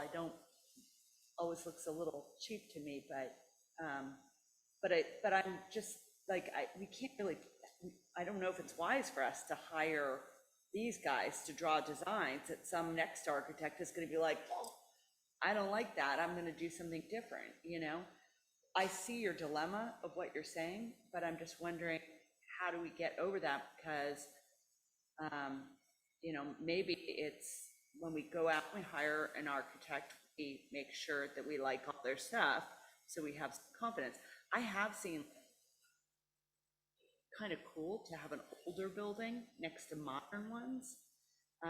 Like my college campus did that, and it has these ancient, beautiful ivy-covered buildings and then all these moderns. It can look cool, but I'm not sure, I don't know how we get from here to the point where we get an architect that gives us drawings and we say, yes, I was thinking they would just have a slightly better site plan than that little picture we saw. I mean, we're told there's a courtyard, where are the cars parking, what's the entrance, just like a little bit of a picture. I feel like I can't reject it without seeing a picture. That was just a plot. But if others can reject it without a picture, I mean, that's okay. I mean, but I'd rather carry on a little bit longer with that plan. And I would almost say, if you're going to do another meeting in the public, I would make the presentation, I would make here maybe just slightly shorter, because for most of the presentation was Yes. about what's here. We're all Yes. like, we know what's here. We saw you. We knew that, Okay. right? I mean, Appreciate some your of the comments, right. residents might not have Right. toured the public works yard, stuff like that, so that, I think it's helpful, but then like the data about like how many parking spaces Right. are on plan, that might be things that people want to see. Because honestly, if all the parking spots are filled by staff, and then the question is, okay, if the council comes, is there spaces for the council? Is there spaces for the public if you're dropping off plans or contractor? I mean, those kind of details would be huge, important ones to know, in my opinion. Parking is huge. It's got to be the same or better. Chris? I'm sorry. Well, so really, we're trying to decide three. Is three on or off is where we are, right? Well, I don't, That's we're right. anywhere. There's a lot to digest here, and when it goes to the public seeing this, I think the public will probably not be terribly interested in things like efficiencies and so forth. They'll leave that to us to work out. But what they will be concerned about is cost and what will it look like. And also people in Ross, not everybody's the same. People recognize there should be change. But my impression is that people in Ross sort of like things the way they are, and they are somewhat resistant to change, which contributes to its character and its charm and so forth. So I don't think this is really practical, but if there could be some kind of rendering or something to give people some idea of what it looks like. Otherwise, I don't think they'll be able to process the third option without knowing what it looks like. If we say we're going to keep the facade, they know what that looks like. That's fine. You guys work it out what you're going to put in. By the way, how much is it going to cost? Are you going to raise our taxes? Yes. Well, there will be a parcel tax. But we went through all this before when we were talking about the firehouse. People are sensitive to that. We do have high taxes. So I'm kind of conflicted about keeping option 3 in this. Will we just get into something where there won't be a resolution, people will be uncertain and so forth? Part of me says, well, lay it all out. Let the public decide, or let them not decide necessarily, but have input. That's simply to summarize what I'm trying to say. I don't have a clear direction on option 3. I listened to Councilmember McMillan, and she makes a good case for just eliminating option 3, but I'm not sure about that. But we think option 3 is going to be the most expensive by far. Is that correct? That's correct. I mean, that's almost okay. a good enough reason. Right. But you know what? To be I honest, agree. That may settle it. our town residents, they love our staff. Like I hear that a lot, but I don't think we can sell them on price differentials for office spaces. I think that they're going to say no, and I think I agree there. If 3 is way more expensive, I think it's off the table. and if we can keep the facade and everything looking the same, and they don't even know that we've done much, that would be perfect. Like, I mean, I think that's. Well, we know that they have basically rejected a $27 million project because it was too expensive. So if anything is approaching that, it's already been rejected, basically. Well, option 3 was there, so in regards to your comment, right? Well, it was partly rejected, the 27 million, because we had the ability to coordinate with the Ross Valley Fire Department and move our guys elsewhere and not jeopardize our service.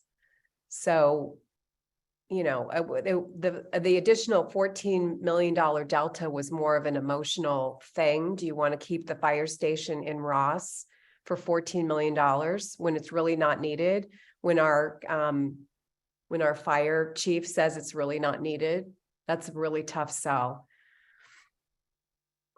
Krista wants to talk. Krista has a comment. Oh, thank you.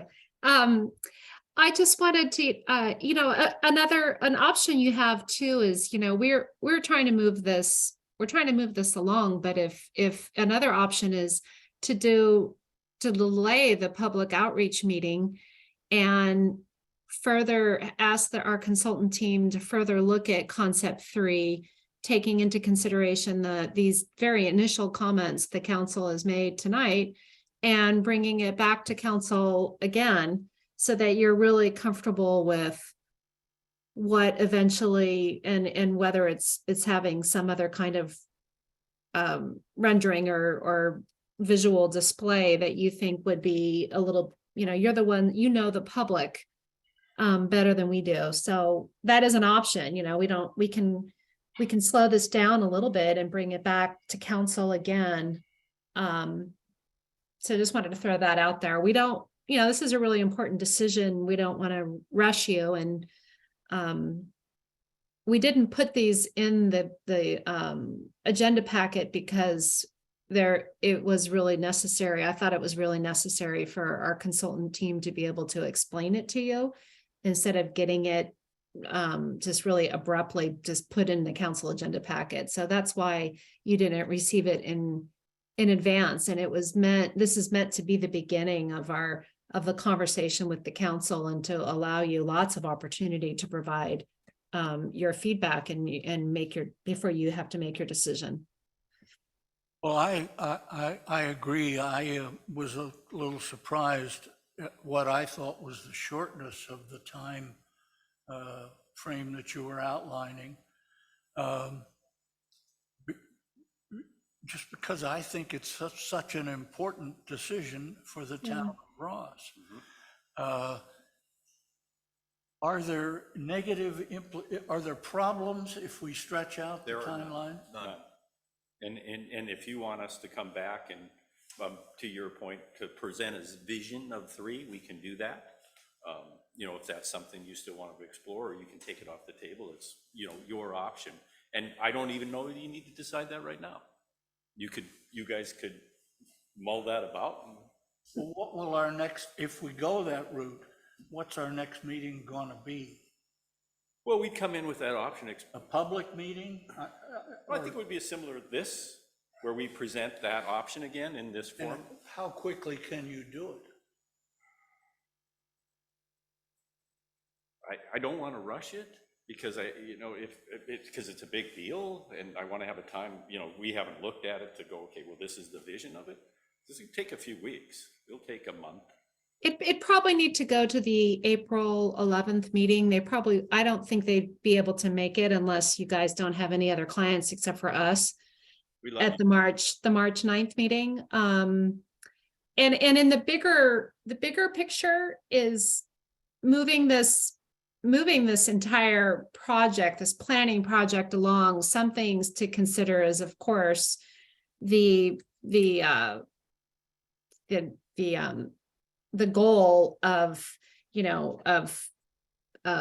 removing the fire station and, doing that whole change by 2025 or close to it, that's a part of it. Sure. And then we don't know the numbers, without understanding the cost, we're going to have to put together how are we going to fund this? The council has really done a great job of saving, you set aside a good chunk of money, but you might need more. And then the council you're going to have to get those options. So if you want to put something on a ballot measure in 2024, that means we need to kind of move this along, or maybe you'll want to, maybe you end up not wanting to do that, or maybe putting it off, but that's just something to kind of be thinking about.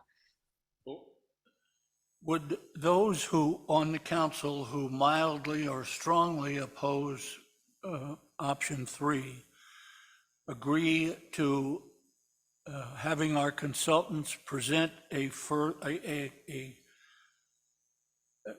version of option 3 that takes into account some of the comments that we've heard tonight, and bringing that back to us in the next month or two, along with option 1 and 2 revised to allow for some of the comments that we've made, or all of the comments that we've made here tonight, and have one more shot at us talking with you about these things before we make any decisions about, before we even take it to the public, and before we make any decisions about what direction we want to take.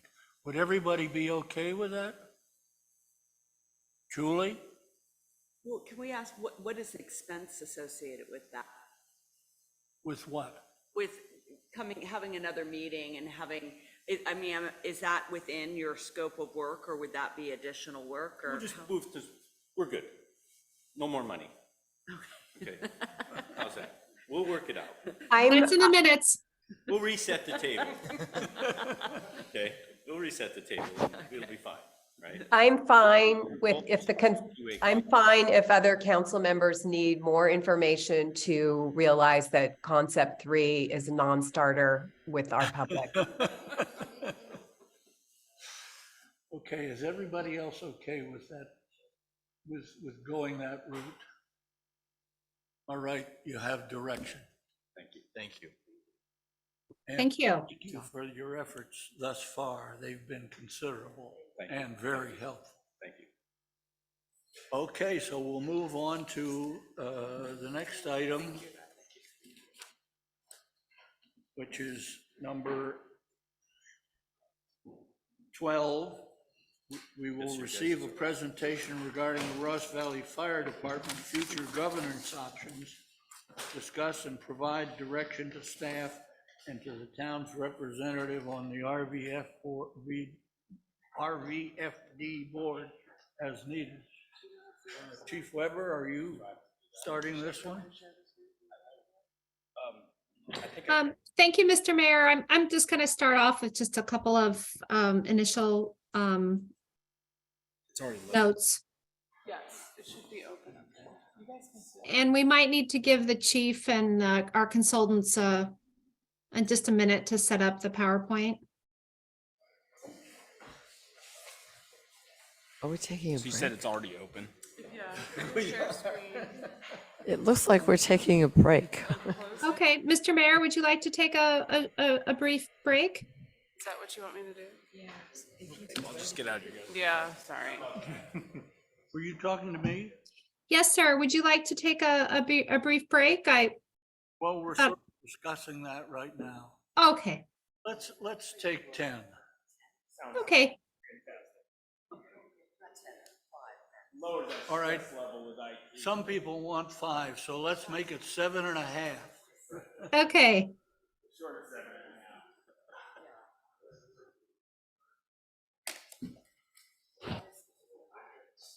Yeah. I'm really bummed that we didn't, should I ask?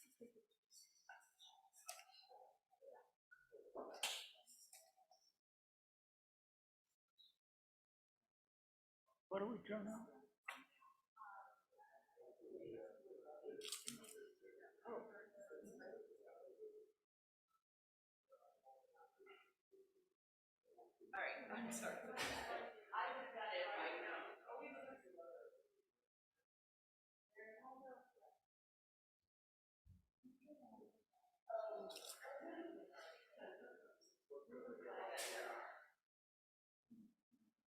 It's just not allowed.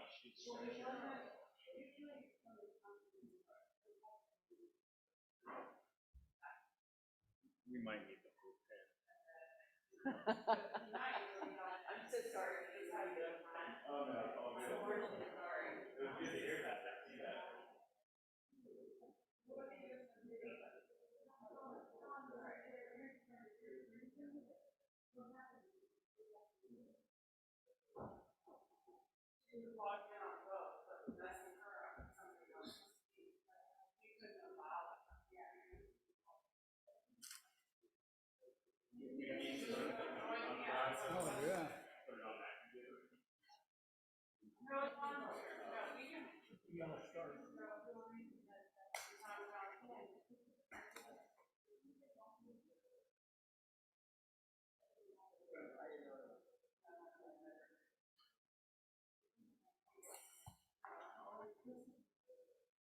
You get promoted to analyst over there, and then you get a lot of shares.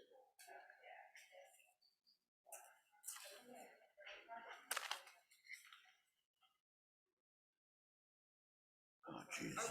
Are we live, by the way, or are we on Zoom? Can you cut out the picture? I know, my question is, can you cut the picture while we take this break? So we're not being eating? I asked her, she said you have to do it.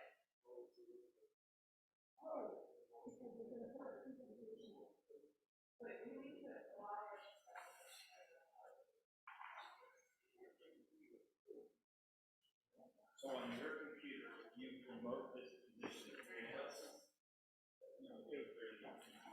Oh, no, it's still on there. Look.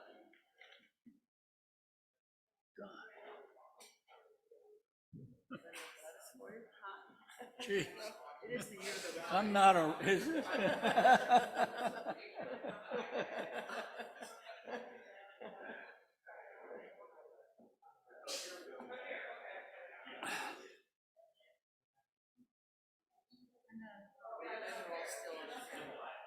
We're still on.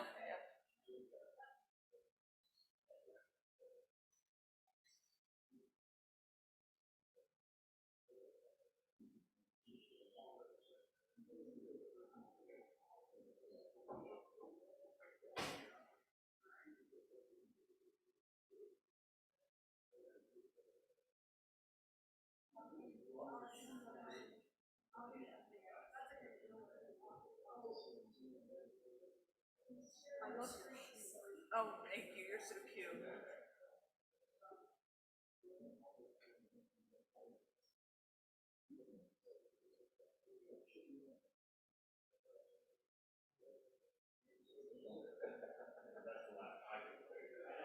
You know, I think we've got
we had a closed session. And we were supposed to eat during the closed session, and somehow that didn't happen. So sorry for needing to take that break.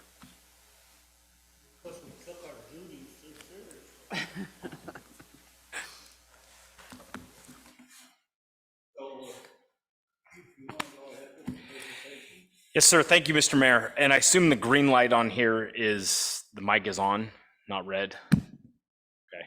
Now that we got past the important stuff. Good evening, Mayor, council members, Jason Weber, Ross Valley Fire Chief. Pleasure to be with you this evening. I feel like sometimes I'm not always delivering the easiest news to your council. And I think, back in front of you, to have a discussion about governance and leadership and next steps for the Ross Valley Fire Department.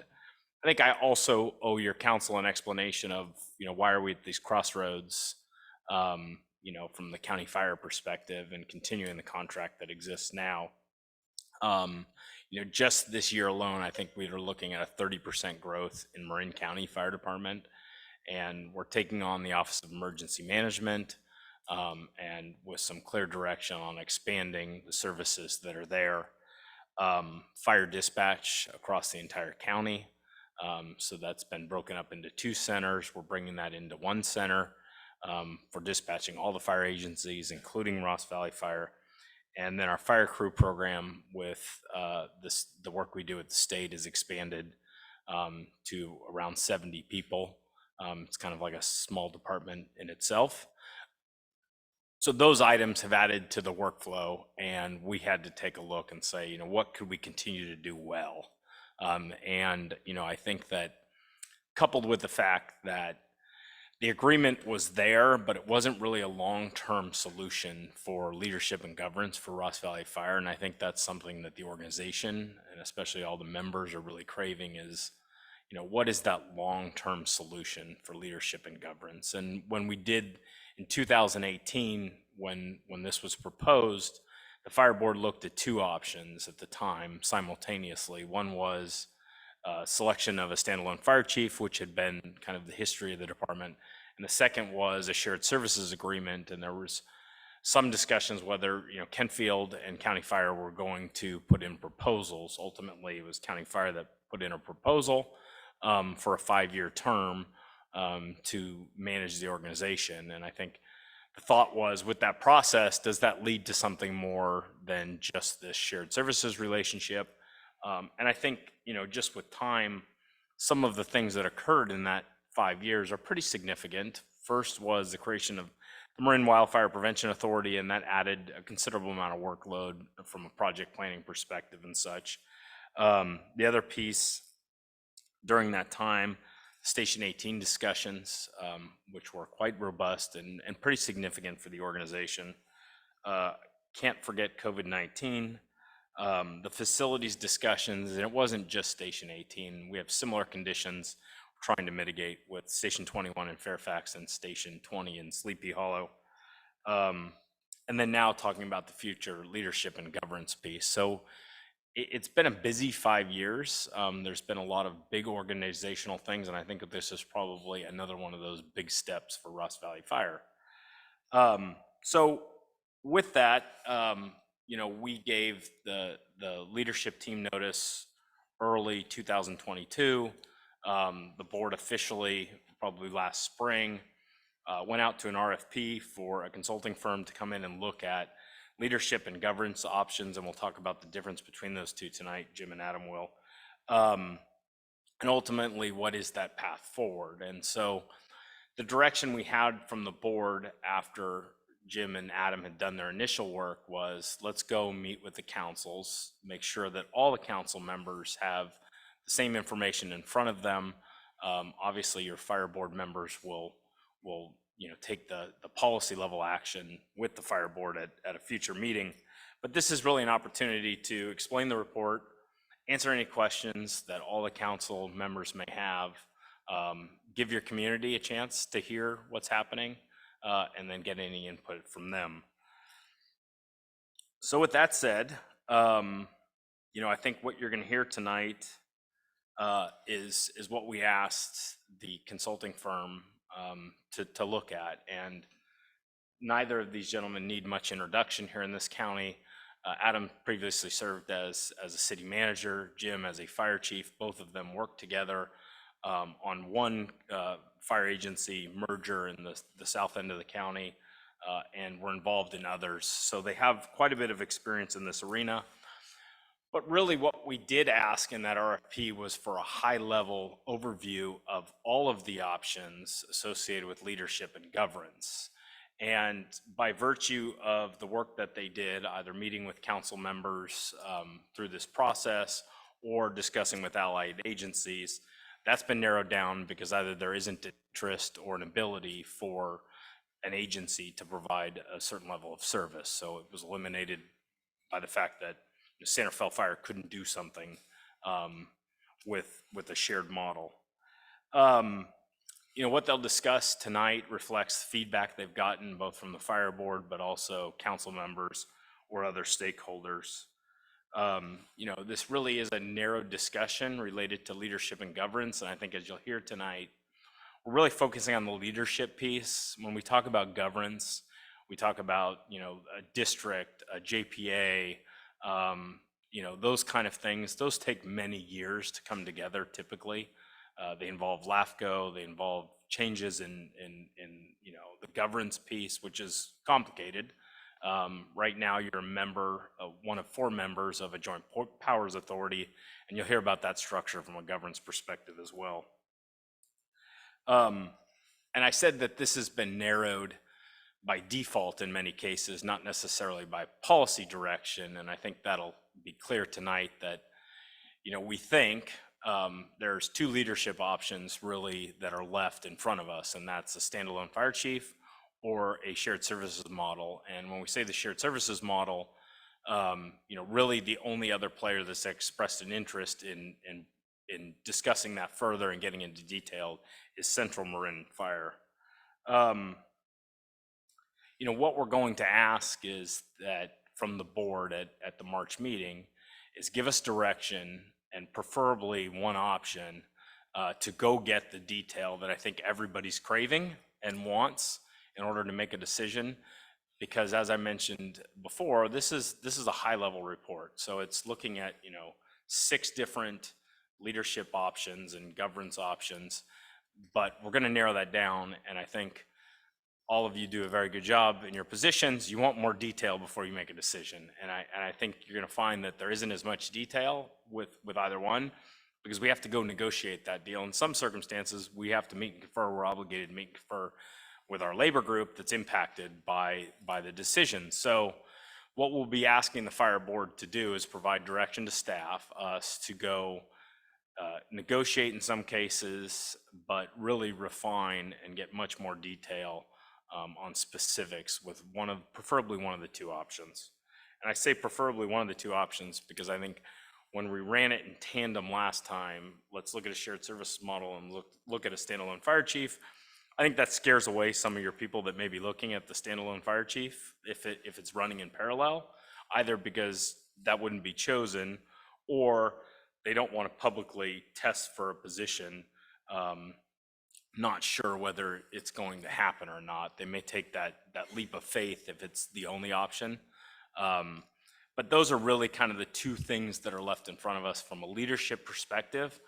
Now, I think both could lead towards, and Jim will do a much better job than I discussing, both of those could lead towards a future governance model that's potentially different than what you have today, which is a joint powers authority.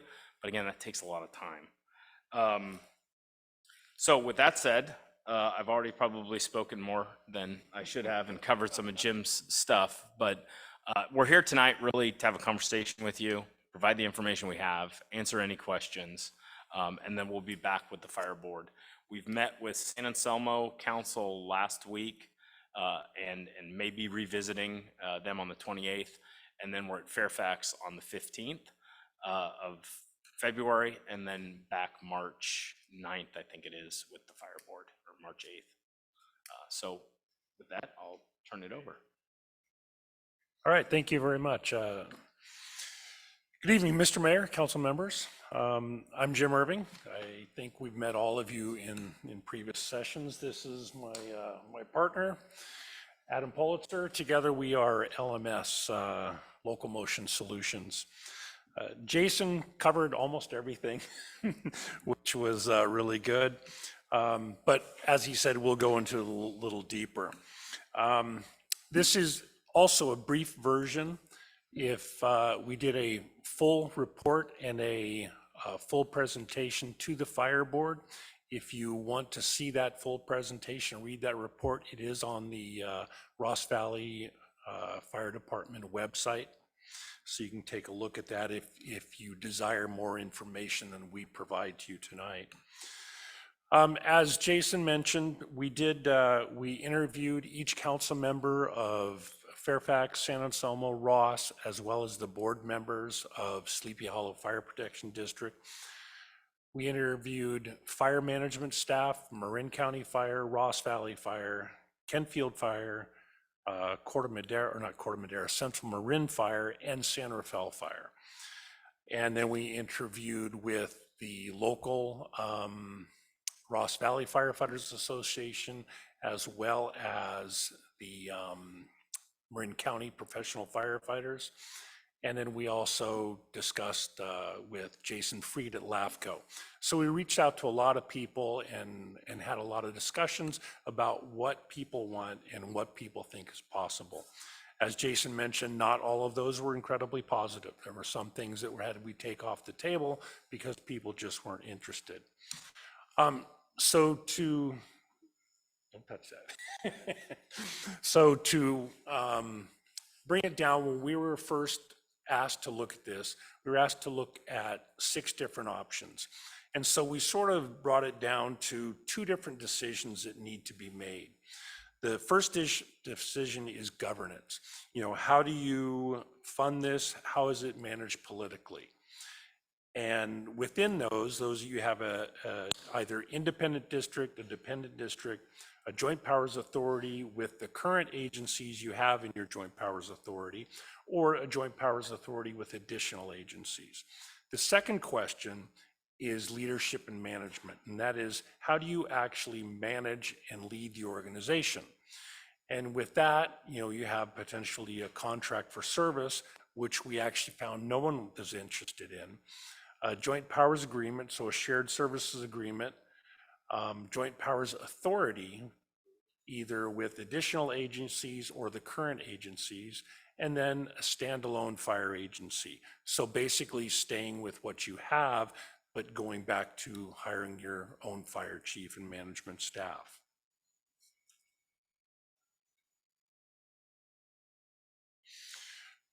The other issue we came up against was timeline versus time constraint. Some of these options will take a lot longer than you have to implement a new program. Your contract with Marin County Fire expires on June 30th, so whatever you need to do needs to happen before then. So what we looked at primarily was not governance, because some of the governance options will take a lot longer than you have. So we looked primarily at leadership and management. If you look at some of these things, you may have to also explore short-term options that will get you to that point. So we looked at some of the potentials. While we believe that a fire district, independent fire district or a dependent fire district may be beneficial in the long term, there's really no chance you can have that in place by the time your contract expires with Marin County Fire. If you wanted to pursue that, again, you'd have to have some type of bridge plan to get to that. Examples of fire districts in Marin, you have Novato Fire District, which serves the city of Novato, Black Point, Greenpoint, Ignacio area, and up to almost to the county line. You have Tiburon Fire District, which serves the 3/4 of the town of Tiburon, interestingly, and then the unincorporated parts of Tiburon on the backside, Paradise Drive. And then you have Southern Marin Fire District, which serves currently the unincorporated areas around Mill Valley, 1/4 of the town of Tiburon, the city of Sausalito, and on July 1st, they'll be taking over the city of Mill Valley as well.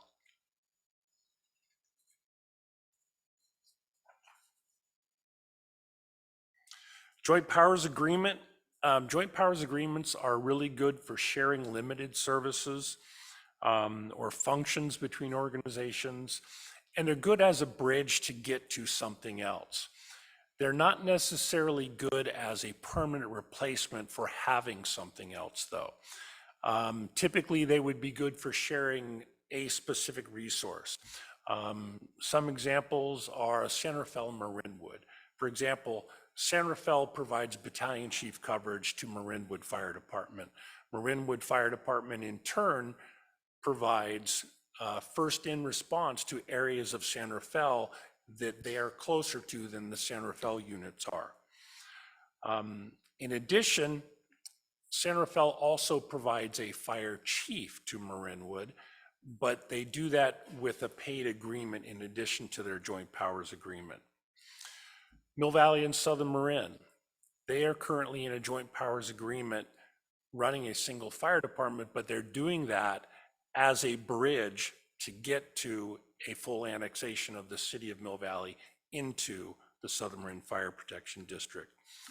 And then currently Central Marin and Kenfield Fire are using a joint powers agreement to provide for battalion chief coverage. And what they're doing is Central Marin Fire is providing battalion chief coverage on 2 out of the 3 shifts, and Kenfield is providing a battalion chief on that 3rd shift.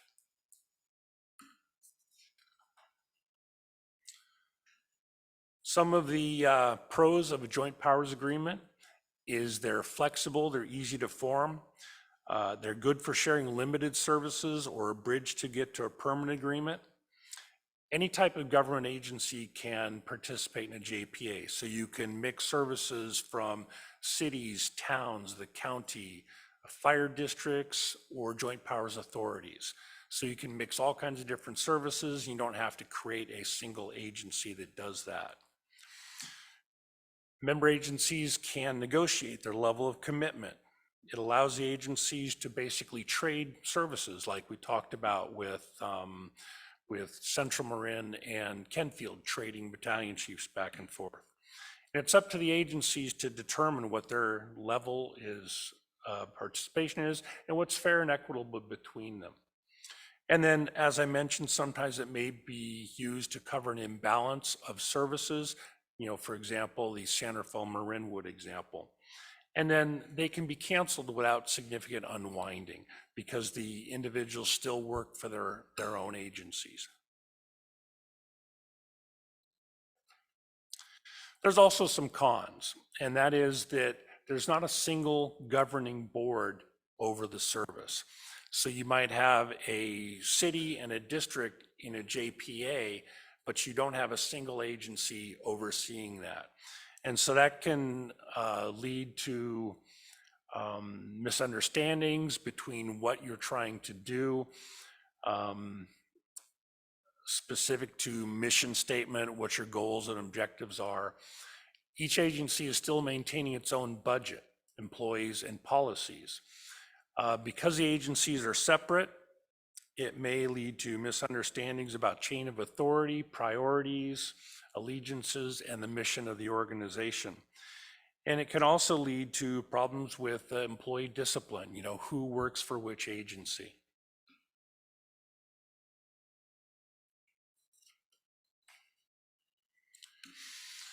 A joint powers authority or agency, I think that because you're already in a joint powers agency, you probably know all the pros and cons of those. Obviously, when you create a joint powers authority, you are creating a separate agency.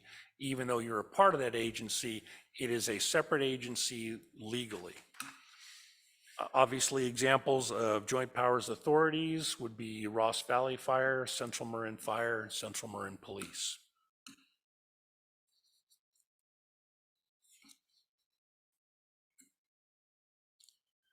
The next one to consider would be a standalone fire agency that is going back to, what Ross Valley has historically had a single chief who oversaw administration, operations, and fire prevention.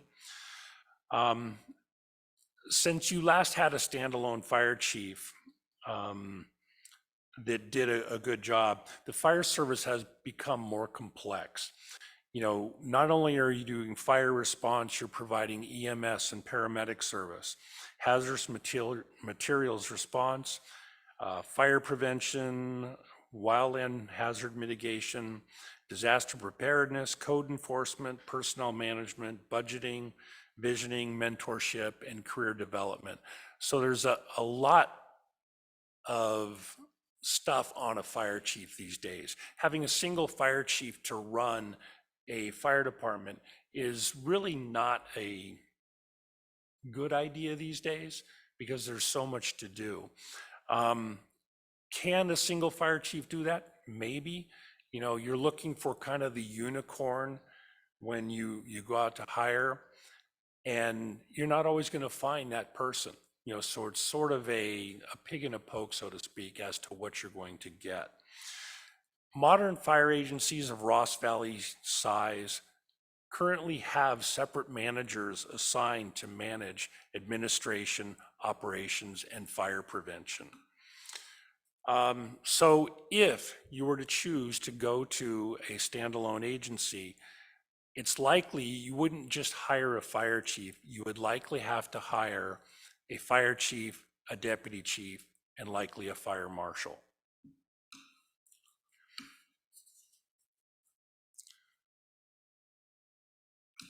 Pros and cons of a standalone fire agency.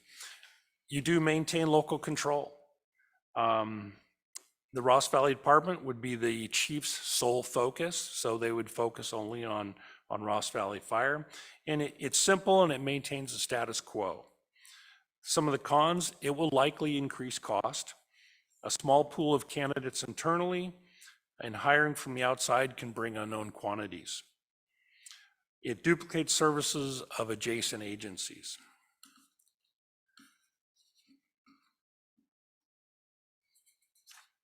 When we looked at the cost of standalone versus what you're paying now, currently your contract with Marin County Fire Department is costing you $332,000 a year.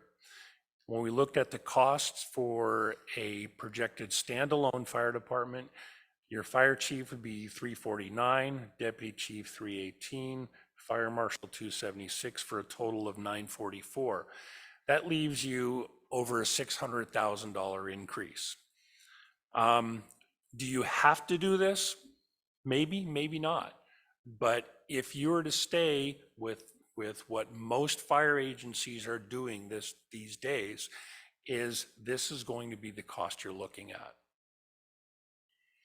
I want to point out that these costs were provided by Jeff Zuba, the San Anselmo Director of Finance, and he is currently also the Director of Finance for the Ross Valley Fire Authority. I jump in on that real quick, Yeah. if you don't mind. Sorry, I saw some eyeballs popping out. So these are fully burdened costs that include all of the roll-ups on these employees. So this isn't their base salary. So this include pension, health benefits, you know, everything included. Thank you. So can I ask a question about this? This is just such different data than we got when we were previously looking at going out to get a chief, which was what, Jason, how many years ago? 2018, 5. It'll be 5 5 years. years in June. It's really different data. So I'm just curious about that. When you say these 3 positions would be needed, can you provide us with the background data for that? Like, okay, Ross Valley has a certain amount of staff for other fire departments that have that same amount of staff. What is their, like, I'm sorry I didn't give you this point when we had the fire board, but this was a part that I struggled with the most because of how different it was. And I just would appreciate if you could, and I'm not to put you on the spot because I'm sure you didn't do this before, but if you could go back out and give us some more information on that. Like, here is these all the different agencies we found that were comparable, and here's what their staff levels are for those staff positions. Yeah, we could absolutely do that for you. When we looked at this, we looked at all the agencies in Marin, and this is a typical staffing for agencies in Marin. In fact, some agencies had more than this. Some agencies had a chief officer assigned to administration. So when you look at these, what we looked at was a fire chief in charge of administration handling, personnel resources, budgeting, management, et cetera. A deputy chief in charge of operations, who oversaw the battalion chiefs and what people are doing actually on the street, oversaw training and emergency medical services. And then a fire marshal to oversee fire prevention. That includes your disaster preparedness, your wildland fire hazard mitigation, code enforcement, pre-fire planning, et cetera. So those were the three things that we looked at. Again, When you say we looked at, so, obviously Kentfield has how many fire people? Kentfield has one station Right. with 3 people per shift. Okay, so what, 10 people, or 12 people? Yes. Okay, and then Novato, given how big it is, has very different ones. Right. So I don't think it's a really good look at, I appreciate how you guys went about it, but it's not a very good look at apples to apples when you think of Ross Valley being with the number of personnel that we have and all the different ones and different sizes. I'm just wondering, I'd like to see the apples to apples and giving us, CAL FIRE has all of these people, but then we know how many more officers, or we assume there are a lot more officers. So it would just be helpful if we could get that data. Yeah,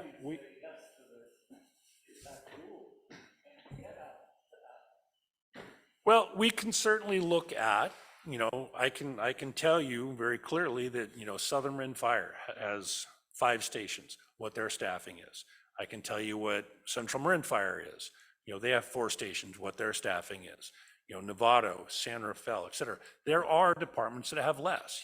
For example, you brought up Kentfield, 1 station. Tiburon, 2 stations. So there are some agencies that have fewer. But when you look, go ahead. Well, I just wanted to add, and the answer to your question is yes, we can go back and pull up some other examples outside of Marin. But just in my time in Sausalito, before we consolidated, I started there in 2007.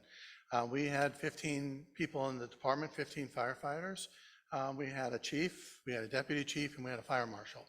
And so that was back in 2007, all the way up until we eventually partnered and contracted out for service with Southern Marin. That led over a 4-year period of discussion looking at our same choices that you all. So we can look at that, but you can go back to a small 1-station department in Sausalito. Now, we thought we had a lot of complexities because we had tourists and industrial areas, Hillside, the National Park Service, but we needed those 3 command staff positions in Sausalito at that time. And I appreciate that. It's a little anecdotal, but I do appreciate it, but I would like to see it. It's just very jarring to get told the different things we get told about fire, which are, you could take a bucket and put it on the corner and say, here's your fire services, so you can fund at any level you want, town.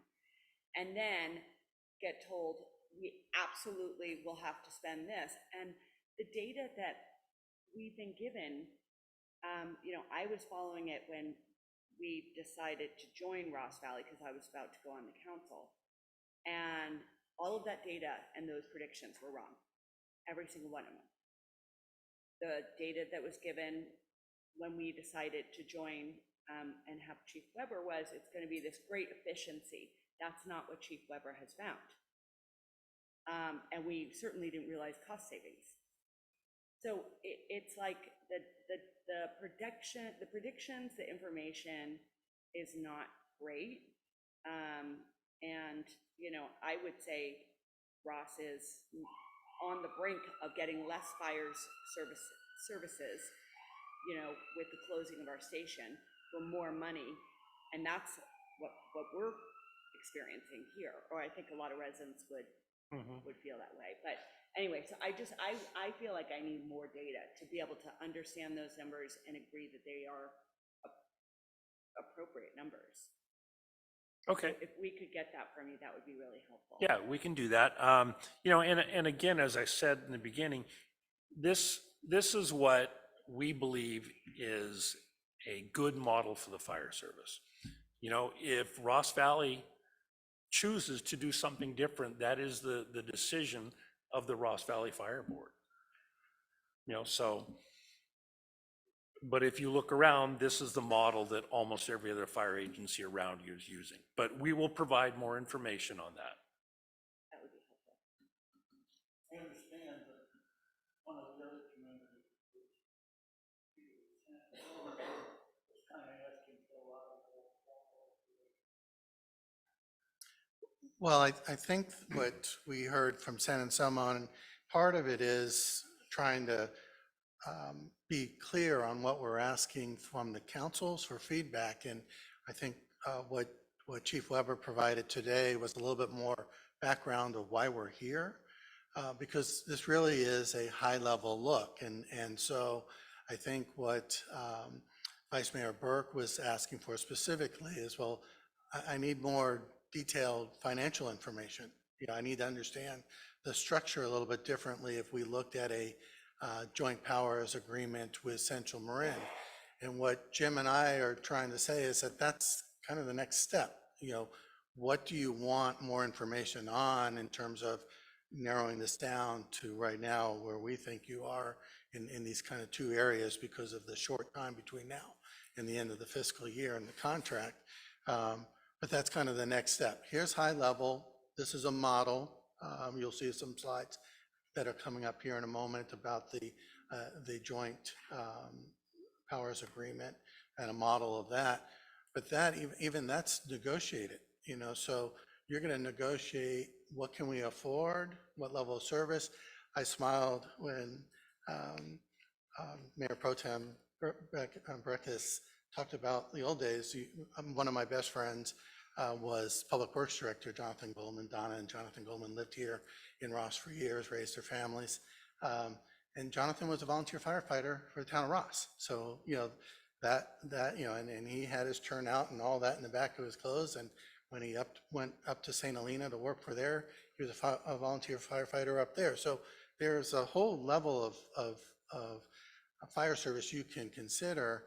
What Jim and I believe we were asked to do is, of these 6 models, give us a model and give us those options, and then let the board work through those options to decide where we want to explore more. So we're still on step 1, right? And that's where I think the vice mayor in San Anselmo may not have realized that we were still here at step 1. Step 2, we would bring a lot more detail, you know, just assuming that you asked Jim and I to continue to work on this project.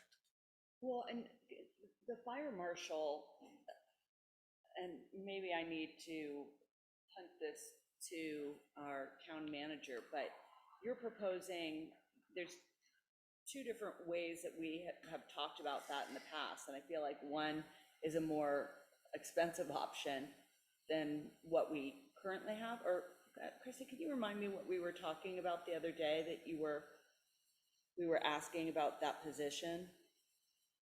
Oh, just does the fire marshal position need to be a sworn officer? I believe these figures in front of us here are that it's a sworn position, and that's not always the case. So it'd be something for the chief and to consider and provide information to the board on, is there an option to have that be a less expensive position? What is the delta on the price differential? Do we have any idea? Well, I would just say it's a little more complicated. I just finished an interim term as city manager for the city of Emeryville. And Alameda County provides fire service, although we have 2 stations in Emeryville with the division chief. The city of Emeryville has a fire inspector, which is not sworn. And then the county has the fire marshal that serves as our fire marshal. Then the town has the building official and a building inspector. So those, in Emeryville is 13,000 people, still relatively small in terms of its neighbors in Oakland and Berkeley. So again, you're looking at all of, you're working with your chief, you're working with your team. What are the services, as Jim kind of went through all those various responsibilities that the chief now has responsibility for? Who's going to do all that? Some of that get passed down to the captains, some of that onto the battalion chiefs' laps, and then what are the priorities there? So in Sausalito, that fire marshal responsibility was pretty important because we had a lot of building activity in Sausalito. So the fire marshal working with our planners and our building officials, that relationship was really important. So Southern Marin provided a fire marshal, and we provided the building official. So I think, again, that's kind of the next step discussion, and those are options, and I agree with your city manager, that is something to look at. For Ross, what are our needs? And then for your other partners in Fairfax and San Anselmo and Sleepy Hollow, do we share those same priorities? And that might dictate, what level positions you have. Can you share the building official? Can you share building inspectors that also have some crossover with fire? So, those again are all really good things to explore in the next step. Well, can I just understand, if we don't have a fire marshal and instead it's a not sworn position, what is the difference in price right there? Do you have an idea? So the roll-up costs on the position vary. I'll give you an example of the counties, but this is also the challenge of PERS and MCERA.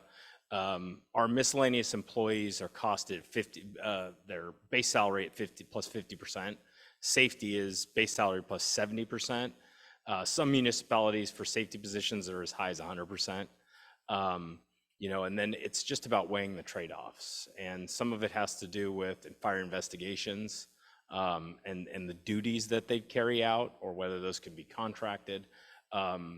Jeff Zuba, who does the numbers for us, I'd say that probably the difference is 10 to 15% between sworn and non-sworn, but you'd also have probably a base salary adjustment that would also be lower if it wasn't a sworn position based on the market. So it could be even more than that, could be as high as 30%.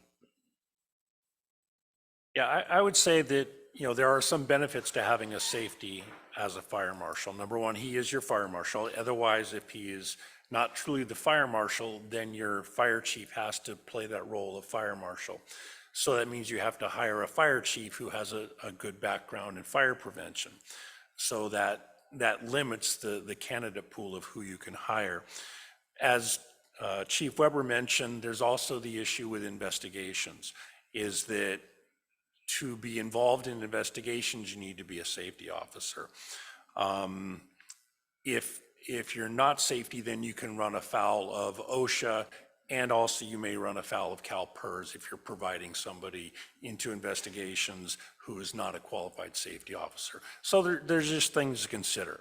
Are we saying you have to have a fire marshal who is a safety position? Not necessarily, but the cost is not significant in terms of what you're going to save from it.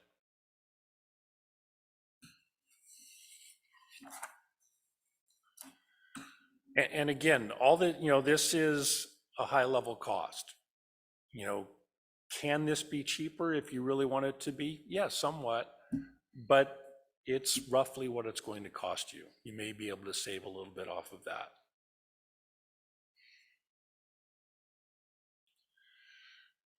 Joint Powers Agreement. Central Marin Fire was the only other agency that expressed any interest in doing any type of shared services or contract for services with Ross Valley Fire. As I mentioned earlier, we had talked with Marin County Fire, with San Rafael Fire, with Kenfield Fire. None of them were interested in exploring any type of additional shared services or contract. Central Marin Fire was interested toward the end of creating some type of fire authority without just being a open-ended joint powers agreement. I want to emphasize that they were interested. Some of the newspapers have, sort of planned this out like this is happening. At this point, all we're saying is they are willing to talk about it. So the entire thing becomes a negotiation. Can I? Yeah, go ahead. To the mayor's question earlier, Vice Mayor Burke's second question was, have we met with their council, with Central Marin's council? And we said no, because we hadn't gotten direction from the board to do that. So we had met with the two city managers of Corte Madera and Larkspur, and with the chief, obviously. And so that's where it is, at this very low level of interest, and see potential, but that's the extent. That's correct. Correct. So we worked with the staff, the management staff of Ross Valley Fire and Central Marin Fire to come up with a potential staffing pattern for the two agencies combined. And I want to be, very clear, this is a hypothetical structure and the cost is at a high level. Again, all this would have to be negotiated. And, we would have to get the Ross Valley Fire Authority Board to, give us the go-ahead to actually start looking into this, or to have your own staff look into it. When we looked at the two agencies, we're looking at overall chief officers. Currently, Central Marin Fire has 4 chief officers, and Ross Valley Fire has 3 chief officers. There's a couple of people who are working out of different places right now. For example, you have one of your battalion chiefs for Ross Valley Fire is currently serving as a deputy chief. Central Marin Fire has currently one of their battalion chiefs working as an admin battalion chief, sort of overseeing operations. But if you take these two agencies and put them together, you have a combined 7 chief officers. In the potential combined agency, one of the organizational structures we came up with has also 7 chief officers. So theoretically, you should be able to do this without increasing the number of chief officers for either agency. And so this has the potential of, either being cost neutral or even potentially saving you money. When you presented this to the board the last time, I raised the fact that we currently have 4 battalion chief between the two agencies. So the only way the cost saving works is if one of those people retire, and then that's when the cost savings. You then said, well, we could just demote them. I think there was a term, why Yeah, I didn't say that. I said, Yeah. Okay. Which A I city was like, manager would I've say never that, seen yes. anybody ever do that in a public agency ever. And I don't know what history, what. we prior did it in Sausalito to the police chief and the police lieutenant. They were not very happy. Yeah. So, I think that that's not really that realistic. Maybe when they retire, we can do that. But Yeah, that's- I am not saying we that's should decades wire rate out. anybody. What I'm saying is we currently have 7 chief officers between the two agencies. And what we're looking at is a structure with 7 chief officers. Yeah.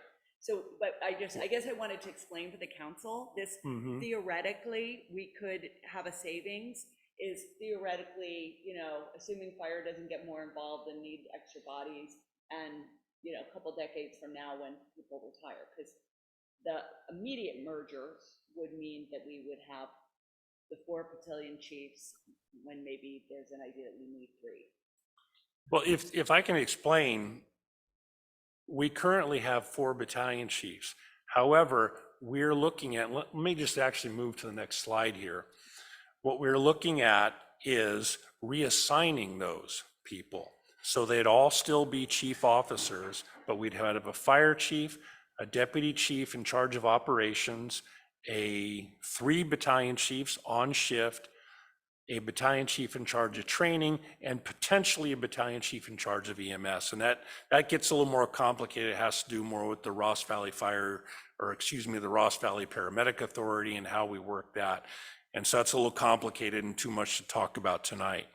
But then you'd have a fire marshal in charge of fire prevention, who would be a battalion chief. And then you would have it admin, but that would be handled by the fire chief. So you have the same number of chief officers in this organizational structure that you currently have now, with the possible exception of the EMS battalion chief. So under that scenario, it takes the 4 battalion chiefs and spreads them out throughout the Correct. agency. So no savings of any position because. Well, you still have the money you're currently paying Marin County Fire, the $332,000. I'm sorry, could you explain that again? Currently, Ross Valley Fire is paying Marin County Fire Department Yes. $332,000. Okay. So with this, you are covering all of those staff positions, but then you also still have that $332,000 to spend on something else. So your expectation is in looking at a Central Marin merger. First off, you came up with this on your own, not with consulting with Central Marin? No, we came up with consulting with Central Marin. I see. And so, and you didn't get to the point of saying, hey, and then we don't need to give you, what amount of money would there be? Have you talked finances with Central Marin at all? No, So and you because we said- don't have the authority to do that. Right. Okay. So I guess I'm just unclear. The 337,000 that you're talking about, are you suggesting that that's a savings that you're going to realize? I'm suggesting that is a potential savings. You know, once we get into this further and we start looking at all this, and we have to even out salaries and maybe bump up salaries because you're creating deputy chief positions, it might use up some of that money, you know. So I can't tell you what those negotiations are going to entail until you actually get in and start doing those negotiations. If you don't mind, could I ask the chief to maybe speak to that and tell us what you think is Absolutely. realistic? Yeah, I think with any of these things, and to your point earlier, Councilmember Breckus, I would avoid even the discussion around cost savings. I think the reality of it is, if the agencies were to come together, or if your fire board directs us to negotiate, that I wouldn't focus on savings. I would focus on the restructuring piece. And I think it's also safe to assume that, you know, both parties are going to be looking for an equitable agreement. And there's more analysis that needs to be done to get to that. And that is going to require, if your board chooses, and the council's here tonight, but your fire board chooses to direct us to start those discussions, we'll have more of that detail. So another way of saying that is that don't do this because you think you're going to save 337,000. That would be my advice. Thank you. I think I would look for, with any of these fire consolidations, I would look for an improvement in fire services versus cost savings. I just don't think the cost savings materialize.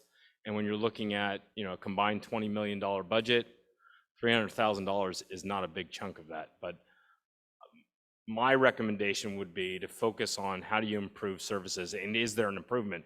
If there is an improvement, I don't think any of us here would suggest you move forward, because that's ultimately what affects our constituency.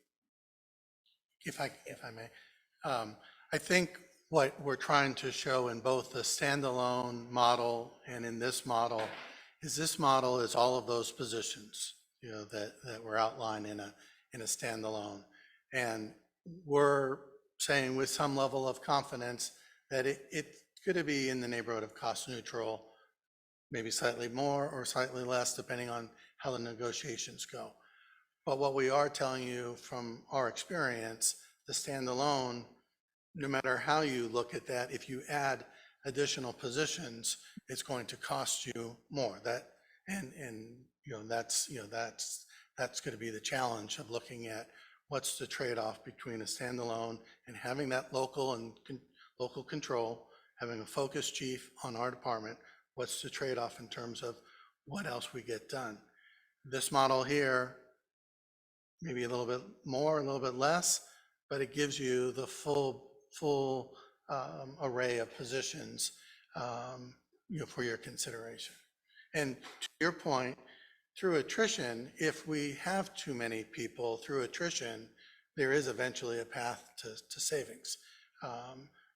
But my experience in fire service is the costs have only gone up and the responsibilities have only grown.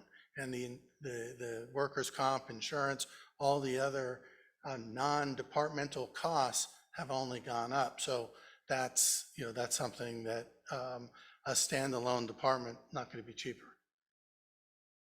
Another thing we haven't talked about, and maybe we shouldn't, and if we shouldn't, tell me,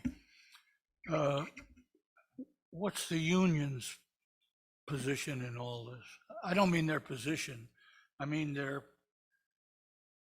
where they fit into all these potential discussions.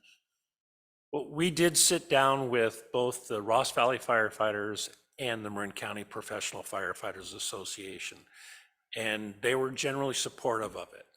Obviously, the devil is in the details. Once you get down to actually talking about how this is going to work, obviously there is going to be a meet and confer process. But it doesn't appear that they're going to be a sticking point in doing something like this. I wouldn't believe so, no.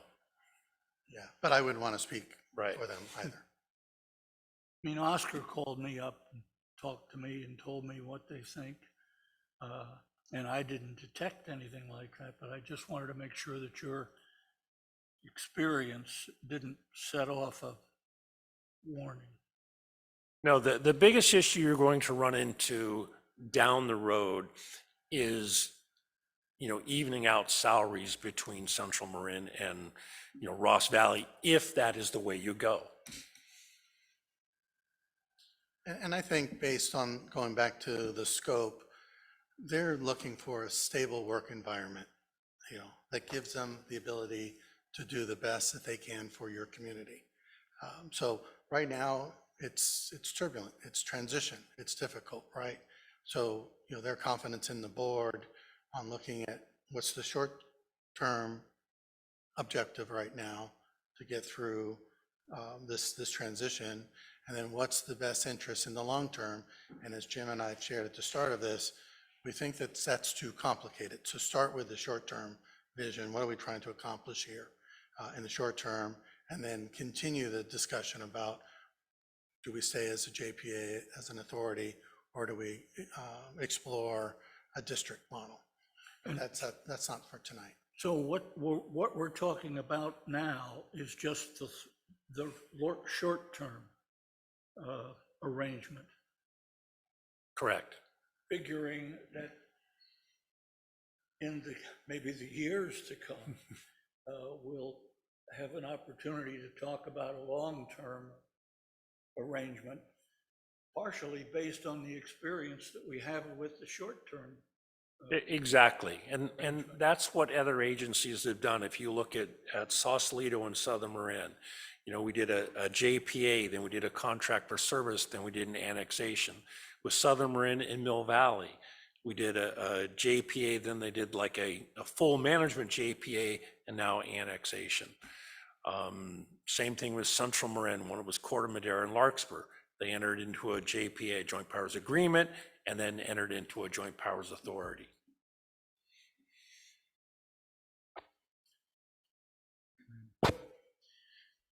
We've been talking about cost, but I heard also a reference to fire services and a possible improvement in fire services. And I wonder if you could elaborate on if there were to be an improvement from the combination with Central Marin Fire.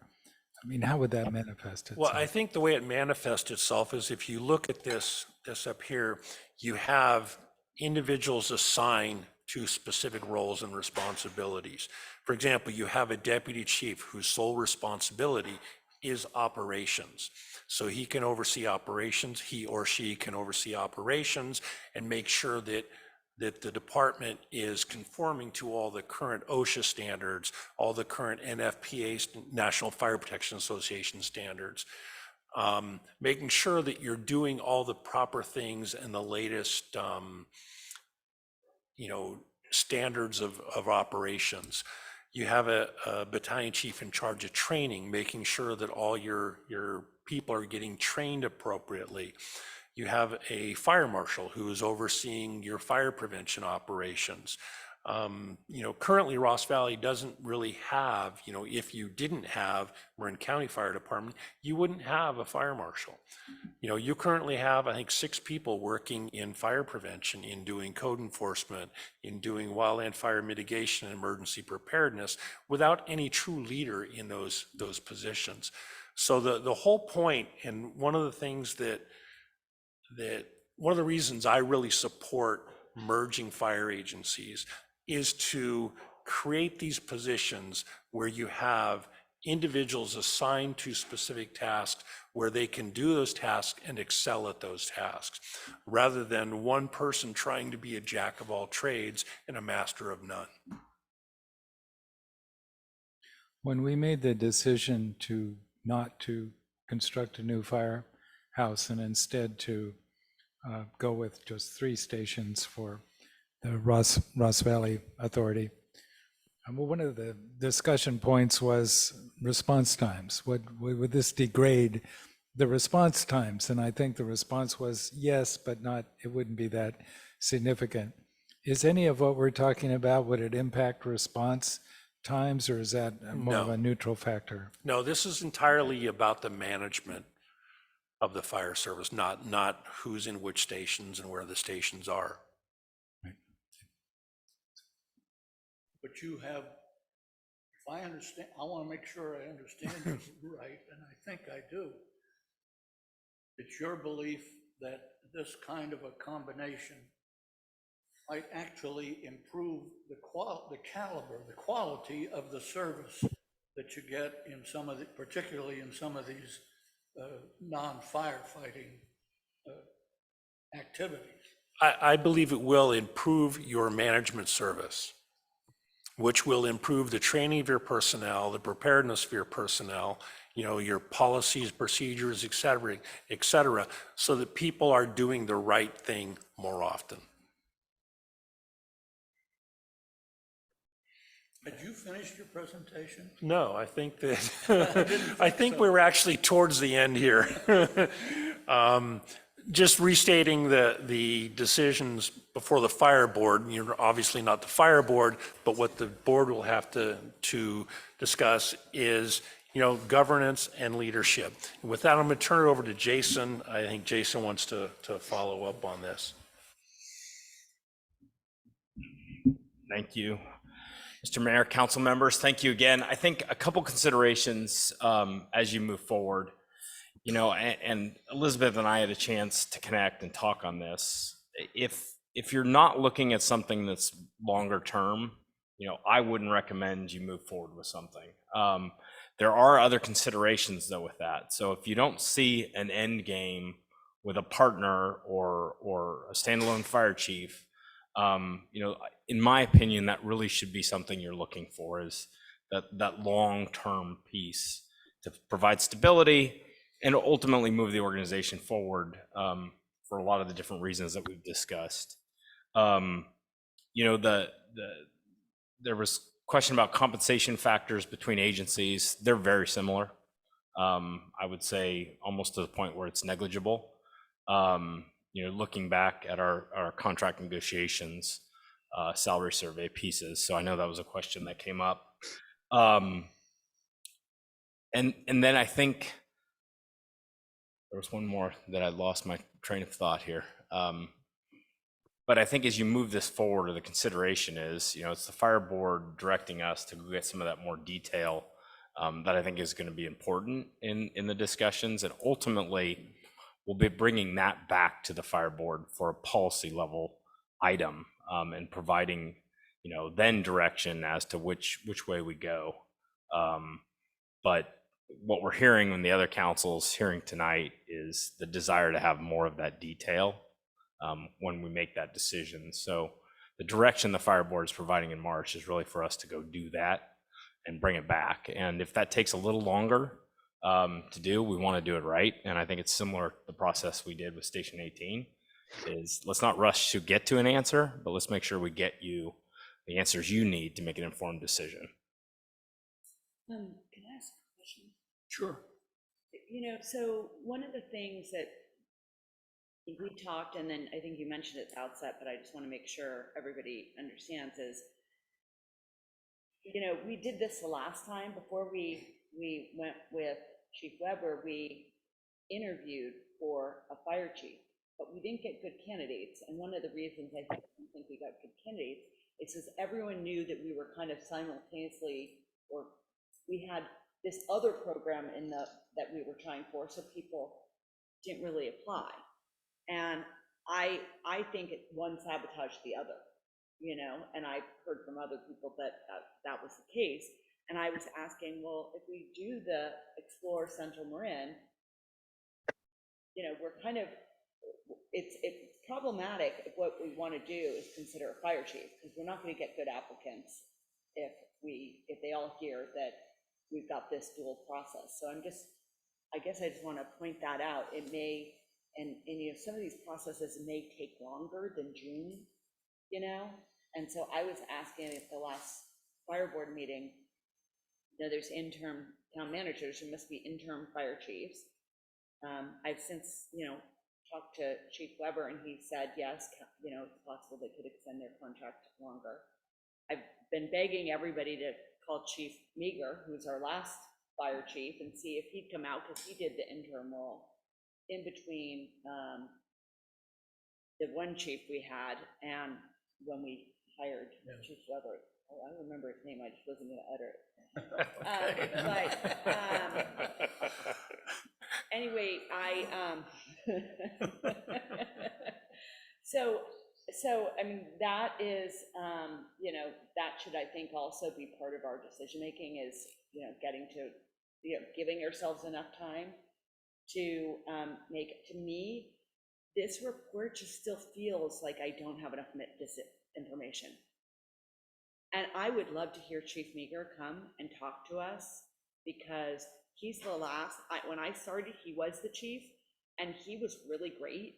And he was, I get it, that it's grown in complexity. I'm in industry. When I began, it was like over here, and everyone was a jack of all trades, and now we're like these high-tech specialists. And so I get that piece of it. I'm not saying I don't understand that, but it's just, it's confusing. Like, I don't really understand what are the options, for example, for us, or are there, of using the people within our organization to fill in some of the roles that we're talking about and get some institutional savings there.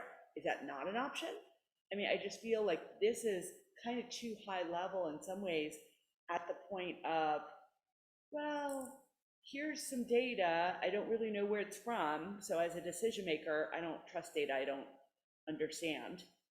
And especially with what, not your fault, but what has been the history here in Ross, what we've been told, and then what we, experienced. What do you propose? Oh, I'm sorry. I thought you were finished. Well, I would like more data. I don't feel, if you guys, do you see, I'm just wondering, you guys are hearing this for the first time.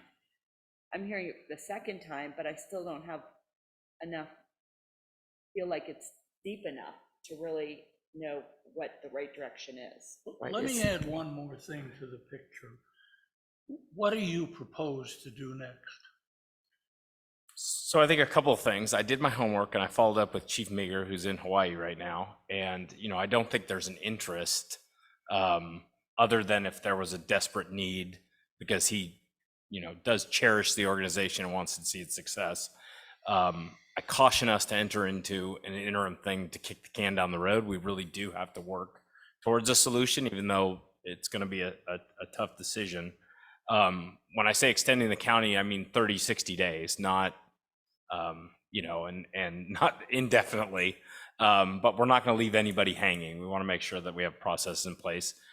Chief Mahoney's currently serving as the interim deputy chief to provide some relief. The county has essentially reduced their contract by $125,000 this year to run it out, so we could afford to do that without any additional cost because of the impacts on the county side.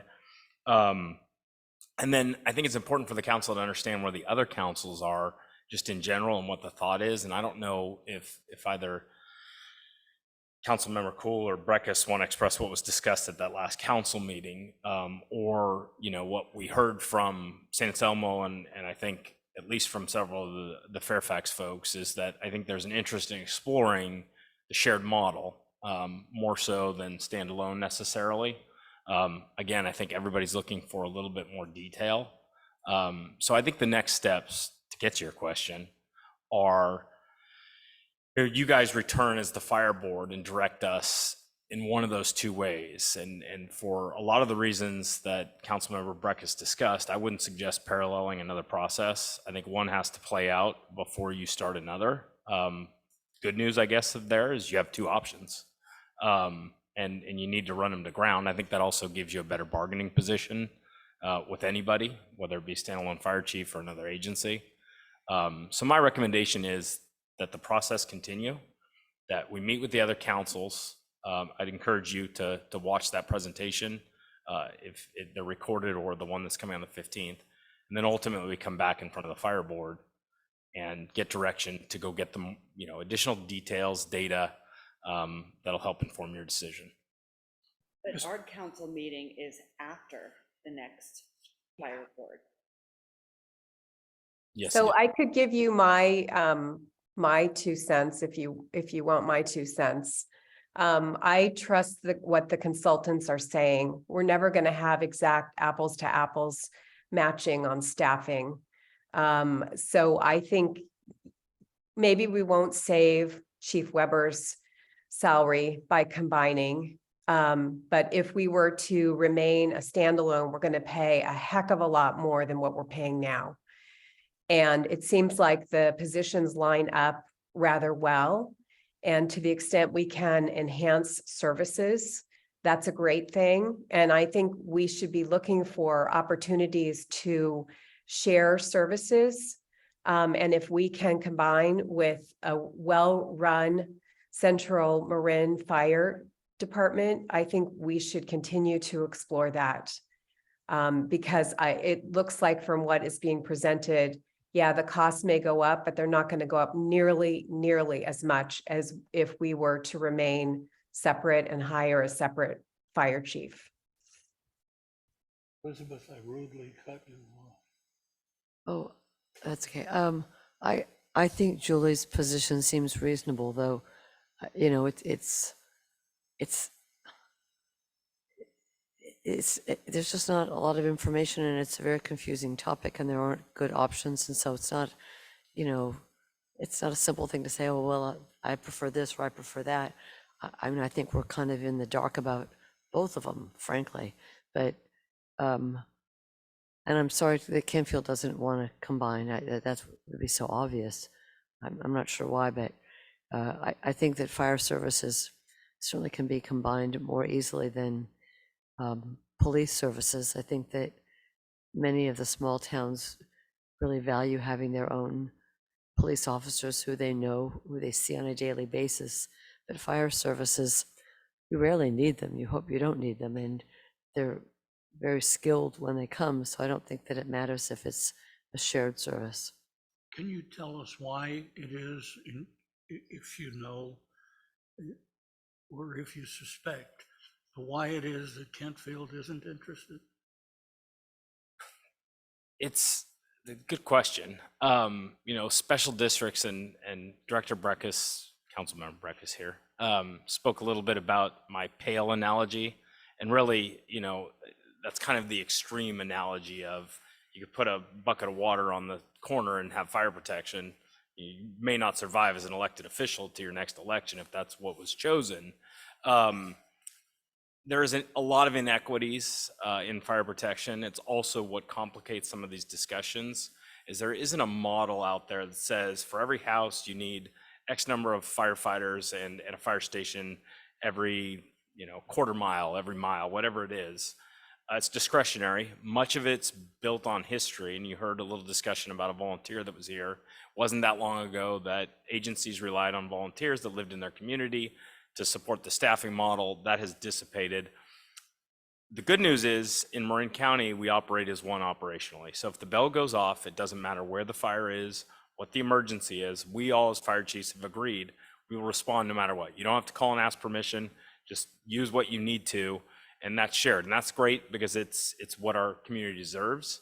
But when you look at Ross, which has a single fire station, and it wasn't that long ago you had your own fire department, you have a budget or a contribution to Ross Valley Fire that's about $2.2 million a year.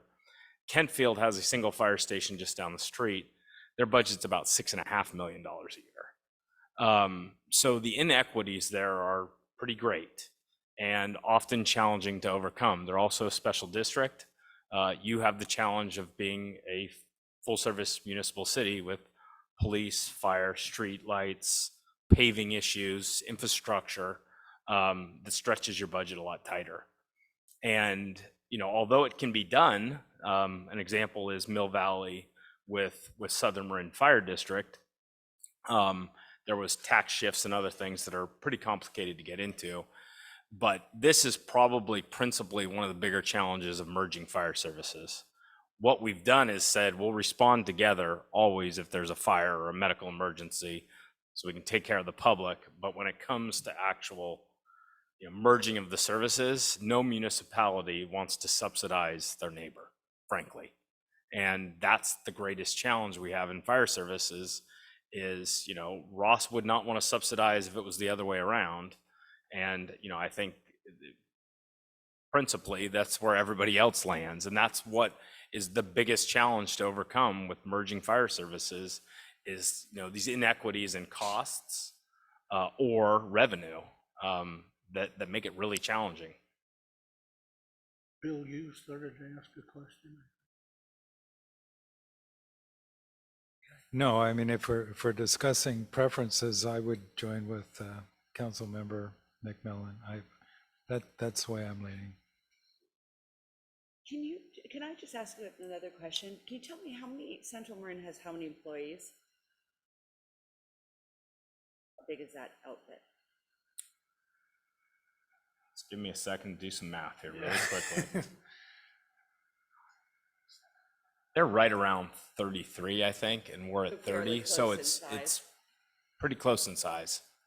They operate 4 stations, same as Ross Valley. And that was off the top of my head. So Adrian, who I think's on there, and others, don't quote me on that. I'll go back and get it for sure. It's part of the data that I think you've asked for, which is our org charts. How do they align? What is a like-size organization? I think we should throw budgets in there as well.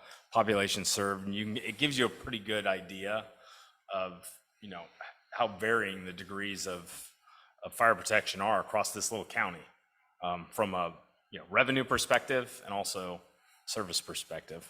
Well, and also I think I'd like to understand, so physically there's a geography of what Central Marin Fire is serving, and then physically there's a geography of what ours is serving.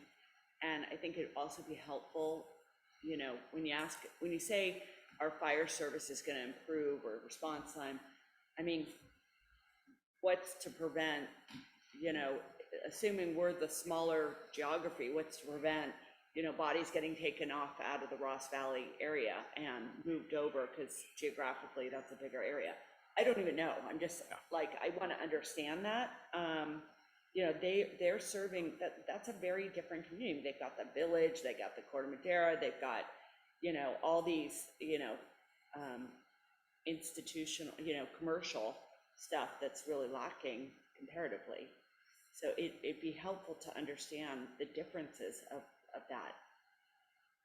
And that's something we can drill into. I think this is the tough part about this conversation, is we're here with this high level asking you to make a decision. And frankly, I'm feeling there's a lot of discomfort in taking that leap of faith, which I think the highlight of that is we're asking for the board's direction to go explore those details and come back to you and say, okay, here are all those things. I mean, I can tell you, we have MOU language in place that requires so many people on our engines at certain locations.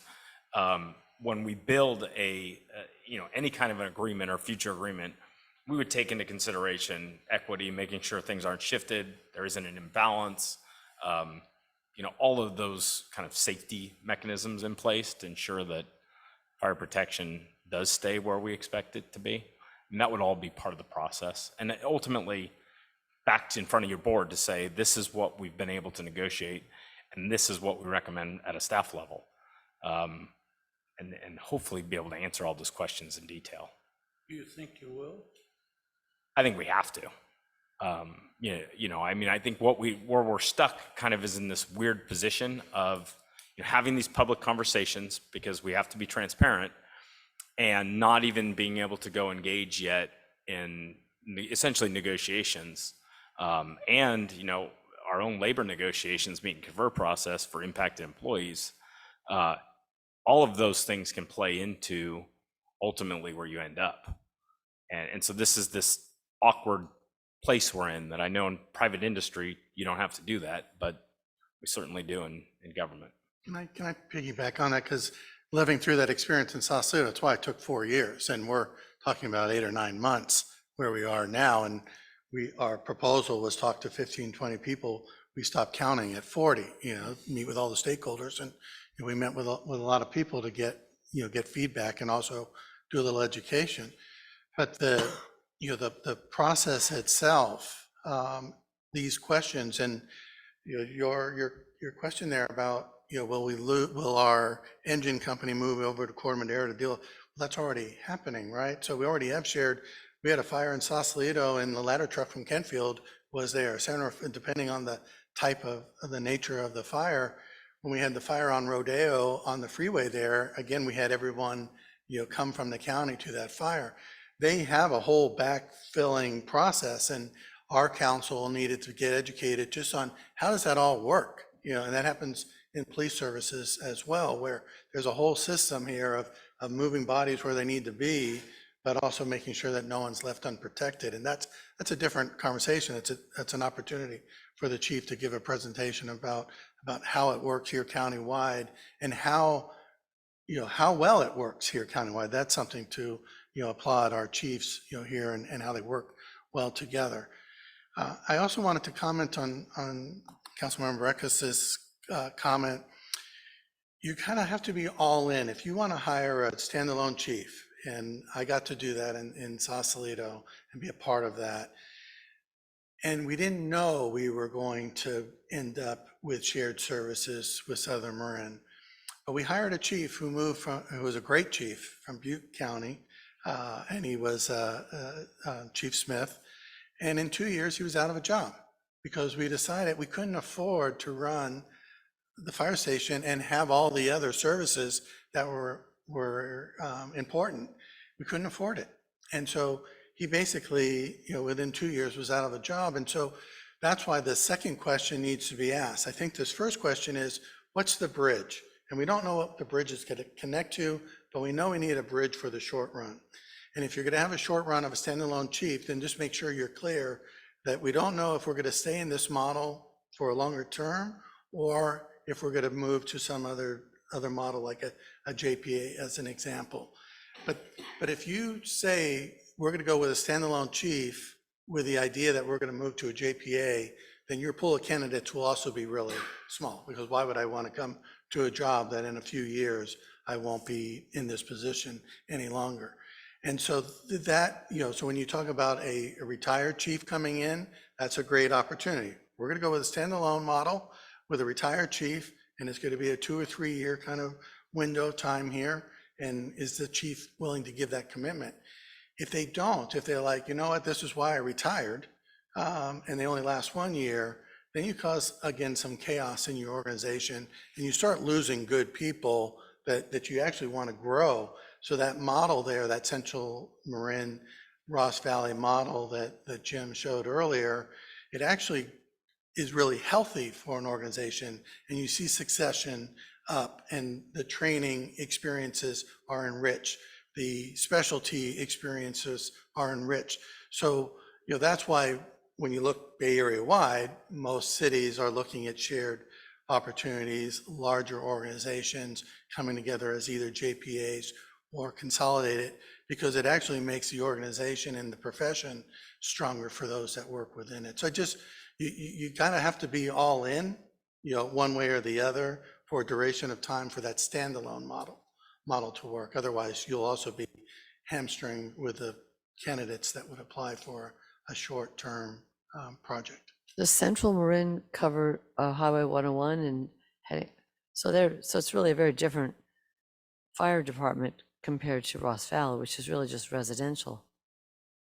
I think actually the two are probably the closest in relation geography, but yeah, I mean, you have the freeway, we've got Francis Drake Boulevard, they're trade-offs. They probably have a little more commercial and got light those- industrial. You've got those shopping centers. Yeah. I mean, It's I also think if in- you hadn't told us that to replace you is not 300,000, but it's $1 million, we would just replace you. I mean, I'm easily That's, replaceable. We figured that out. I mean, that's like the stumbling block here, but that's what you're telling us, that it's $1 million and not 300,000. And I think the delta was like 6. And again, I think Jim pointed this out, that the board would have to look at that. I mean, the challenge is Ross Valley operates 4 stations on a $12 million budget. That is probably half of what other agencies are doing it with. It's that dramatic. And, I mean, I think the good news is you've saved a lot of money over the years. The challenge is that it's hard to change that and move forward, but the staffing needs to be improved. And we've had that discussion. And it's really, really hard to run an organization with a skeleton crew at the top. And, even finance is done contractually through the town of San Anselmo. So it is probably one of the most efficient cost, low cost organizations I've certainly been around, comparably. What is the budget for Central Marin? Have to look. I don't know off the top of my head. So that's something that I've got down here, notes, all of those demographic data. We'll have to take a look at and see what's being covered by city services if it's not all standalone. And it's the same thing. Well, I think maybe we've gone about as far as we can tonight. You know some of the things that we would like to know if they're knowable. It's a little awkward trying to work with our 4 organizations and the fire board and other stakeholders. We'll look forward to having you come back when you have something, which I know you will after some additional things occur, to come back and talk to us some more. And do we need public? Okay, we'll now open it for a public hearing. Is there any person here who wishes to address us? Is there anyone on our Zoom process who wishes to address us? There are no raised hands. Sorry, Okay. there are no raised hands.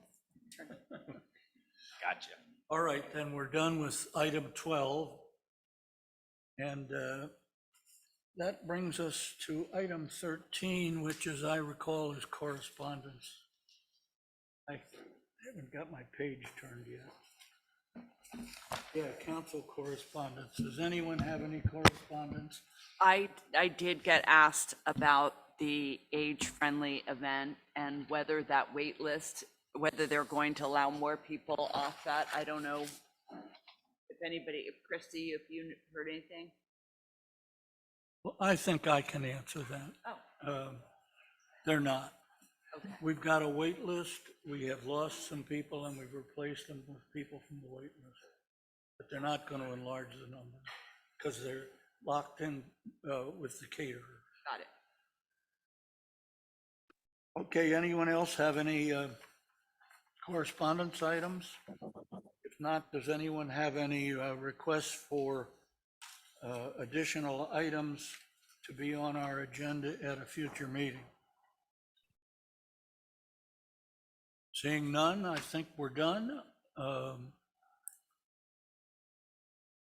And I will declare us adjourned. Night. Good night. Night. Ladies.